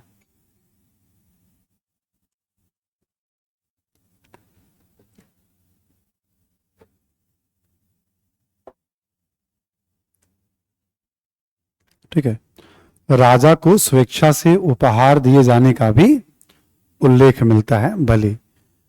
देखो इतना उत्पादन, जैसे राजा कौन हो गया, हम अपने लोगों पे ही शासन कर रहे हैं ना, हम तो फिक्स नहीं कर रहे हैं कि आपको इतना दूध देना है, इतना घी देना है। आपको जो, जैसे एक तो हुआ कि भाई जो आपको स्वेच्छा से लग रहा है आप हमें उपहार भी, उसके लिए बलि शब्द आया है। उत्तर वैदिक काल में क्या होगा, बलि को वसूला जाने लगेगा कि नहीं आपको इतना देना है, उसके लिए अधिकारी रख दिया जाएगा संग्रहत्री कलेक्शन करने के लिए। अभी सब कुछ स्वेच्छा पे चल रहा है। ठीक, इसी को ना आगे चलकर हम कर प्रशासन के रूप में पढ़ेंगे, टैक्सेशन सिस्टम कैसा था। तो सब राज्य की प्रारंभिक अवस्था है। ठीक है, तो एक बार रिपीट कर ले हम लोग ऋग्वैदिक राजनीति को, बस ऐसे ही मेरी बात ध्यान से सुन लीजिए आप। कबाइली कबीला पे शासन, क्षेत्र पे नहीं, 1, राजा का चयन 2, राजा का काम क्या है 3, संस्थाएं कौन सी है 4, अधिकारी कौन है 5, सब रक्त संबंधों पे काम कर रहे हैं 6, युद्ध का उस समय उल्लेख मिल रहा है 7, जो एक पॉइंट शुरू में हमने बताया, और स्वेच्छा से लोग राजा को उपहार दे रहे हैं 8। यानी कॉन्सेप्चुअली और कुछ फैक्चुअली इतनी बातें मैंने आपको इसमें बताई। क्लियर सभी को? अब लिखिए उत्तर वैदिक कालीन राजनीति। लिखें उत्तर वैदिक कालीन राजनीति।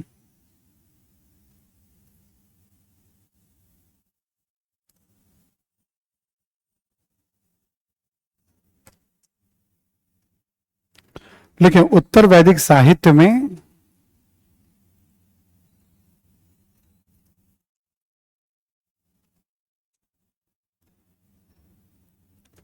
उत्तर वैदिक साहित्य में विभिन्न कबीलों के विलय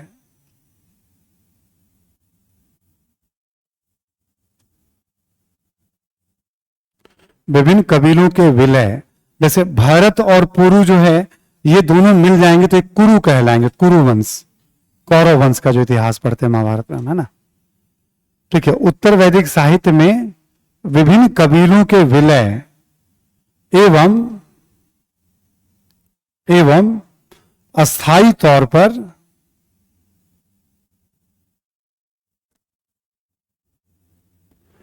एक स्थान पर रहने का उल्लेख भी मिलता है।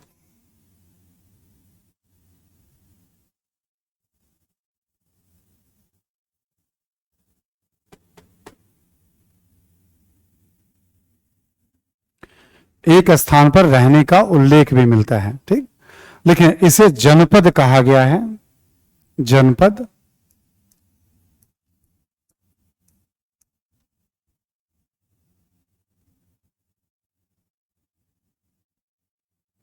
ठीक, जैसे एक बहुत फेमस है उस समय के, जैसे कुरु जनपद है ना, ऐसे ही पंचाल जनपद है। ठीक, पंचाल जनपद है ना। और भी जैसे मद्र जनपद है, मगध जनपद है, मगध का भी उल्लेख है, विदेह जनपद है, ठीक है, गंधार जनपद है। बहुत सारे जनपदों का ऋग्वेद में उल्लेख है। ऋग्वेद में बड़ी संख्या में जनपदों का। अब इसमें जैसे क्या हुआ कि मान लो पास का कोई कबीला सब मर्जर हो गया, ठीक है, तो अब एक ही जगह रह रहे हैं, जैसे यहीं पे परमानेंट अब रह रहे हैं, तो इस जगह को कहा जा रहा है जनपद। जो शक्तिशाली कबीला है ना उसके नाम पर ही जाना जाता है उस क्षेत्र को, बाकी कबीले के लोग भी वहां रहते हैं, और जो शक्तिशाली कबीला उसके नाम पे जाना जाएगा, प्लस वहां के शासन में उस कबीले की प्रमुख भूमिका, तो ताकतवर वाली बात होती है ना। अब देखो ऋग्वैदिक का उत्तर वैदिक काल में क्या चेंज आया, ऋग्वैदिक काल में कबायली समाज है, यानी एक स्थान से दूसरे जगह पे जाकर के शिफ्ट हो जा रहे हैं लोग।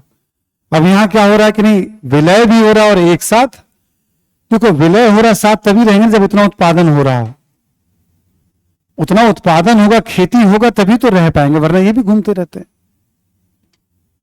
जनपद, अगला पॉइंट लिखें आप, लिखें इस काल में जन के स्थान पर जनपद का उल्लेख मिलता है, जन के स्थान पर जनपद का उल्लेख मिलता है।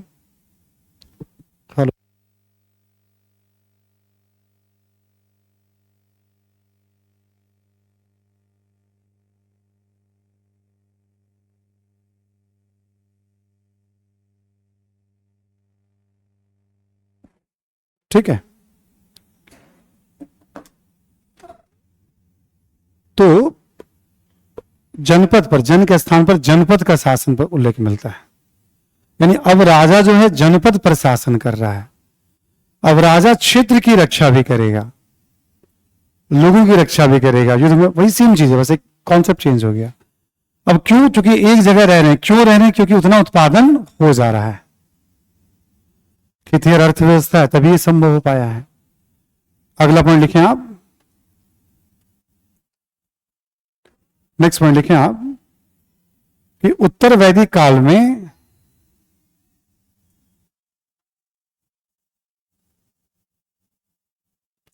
कबायली संस्थाओं का महत्व कम हुआ,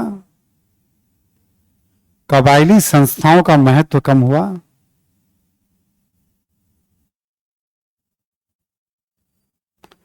जैसे सभा एवं समिति का,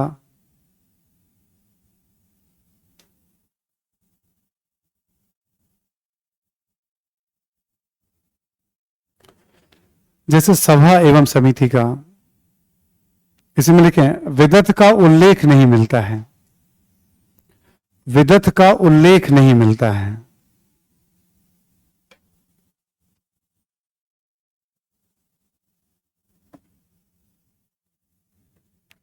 विदत का उल्लेख नहीं मिलता है। ठीक है, जैसे ऋग्वैदिक काल में विदत है ना, तो उत्तर वैदिक काल में इसका उल्लेख ही नहीं मिल रहा, कहां गया विदत। सभा समिति का महत्व, सभा में ना कुछ खास लोग हैं। अभी क्या हुआ, जैसे जनपद हुआ मान लो, अब सोचो आसपास के 50 गांव मिलकर के एक जनपद हो गया, 100 जनपद एक जगह है, तब तो हमने बना लिया सभा, आ जाओ समिति आ जाओ। अब 50-100 गांवों से लोगों को बुलाना, उनको नियुक्त करना इतना आसान काम। ठीक है, तो राजा का और उसके आसपास के लोगों का महत्व बढ़ रहा है उत्तर वैदिक काल में, ऐसे चेंजेस आ रहे हैं। अगला पॉइंट लिखें, अधिकारियों की संख्या में वृद्धि का भी उल्लेख मिलता है।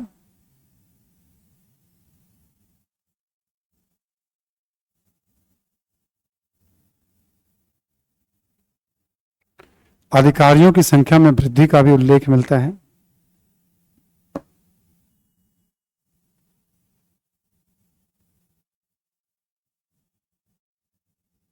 हालांकि यह अभी भी रक्त संबंधों से ही संचालित होता था।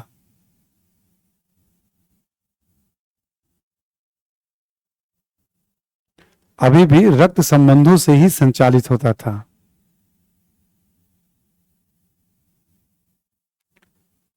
ठीक है, इस पे चर्चा मैं कल करा दूंगा, अभी आगे कंप्लीट हो जाएगा जल्दी ही, इसमें कुछ खास नहीं है ना। तो कल हम लोग फिर वैदिक काल पे ही बात करेंगे। राजनीति कंप्लीट करने के बाद हम कल समाज और धर्म, समाज में थोड़ा चर्चा ज्यादा होगी, कोशिश करेंगे समाज और धर्म दोनों कवर हो जाए। ठीक है, और फिर हम लोग साहित्य, जो टॉपिक हमने लिखा है आपको, है ना, आज वाली चर्चा यहीं पे मैं रोक रहा हूँ, रिवीजन हमने करा ही दिया आपको, तो दूसरे क्लास का टाइम हो जाता है बच्चों का, तो मुझे भी रोकना पड़ता है। थैंक यू एवरीवन, है ना, फिर हम लोग मिलते हैं, और आपको कुछ बात करना तो मैं यहाँ उपलब्ध हूँ, पूछ सकते हैं मुझसे आप। Thank you.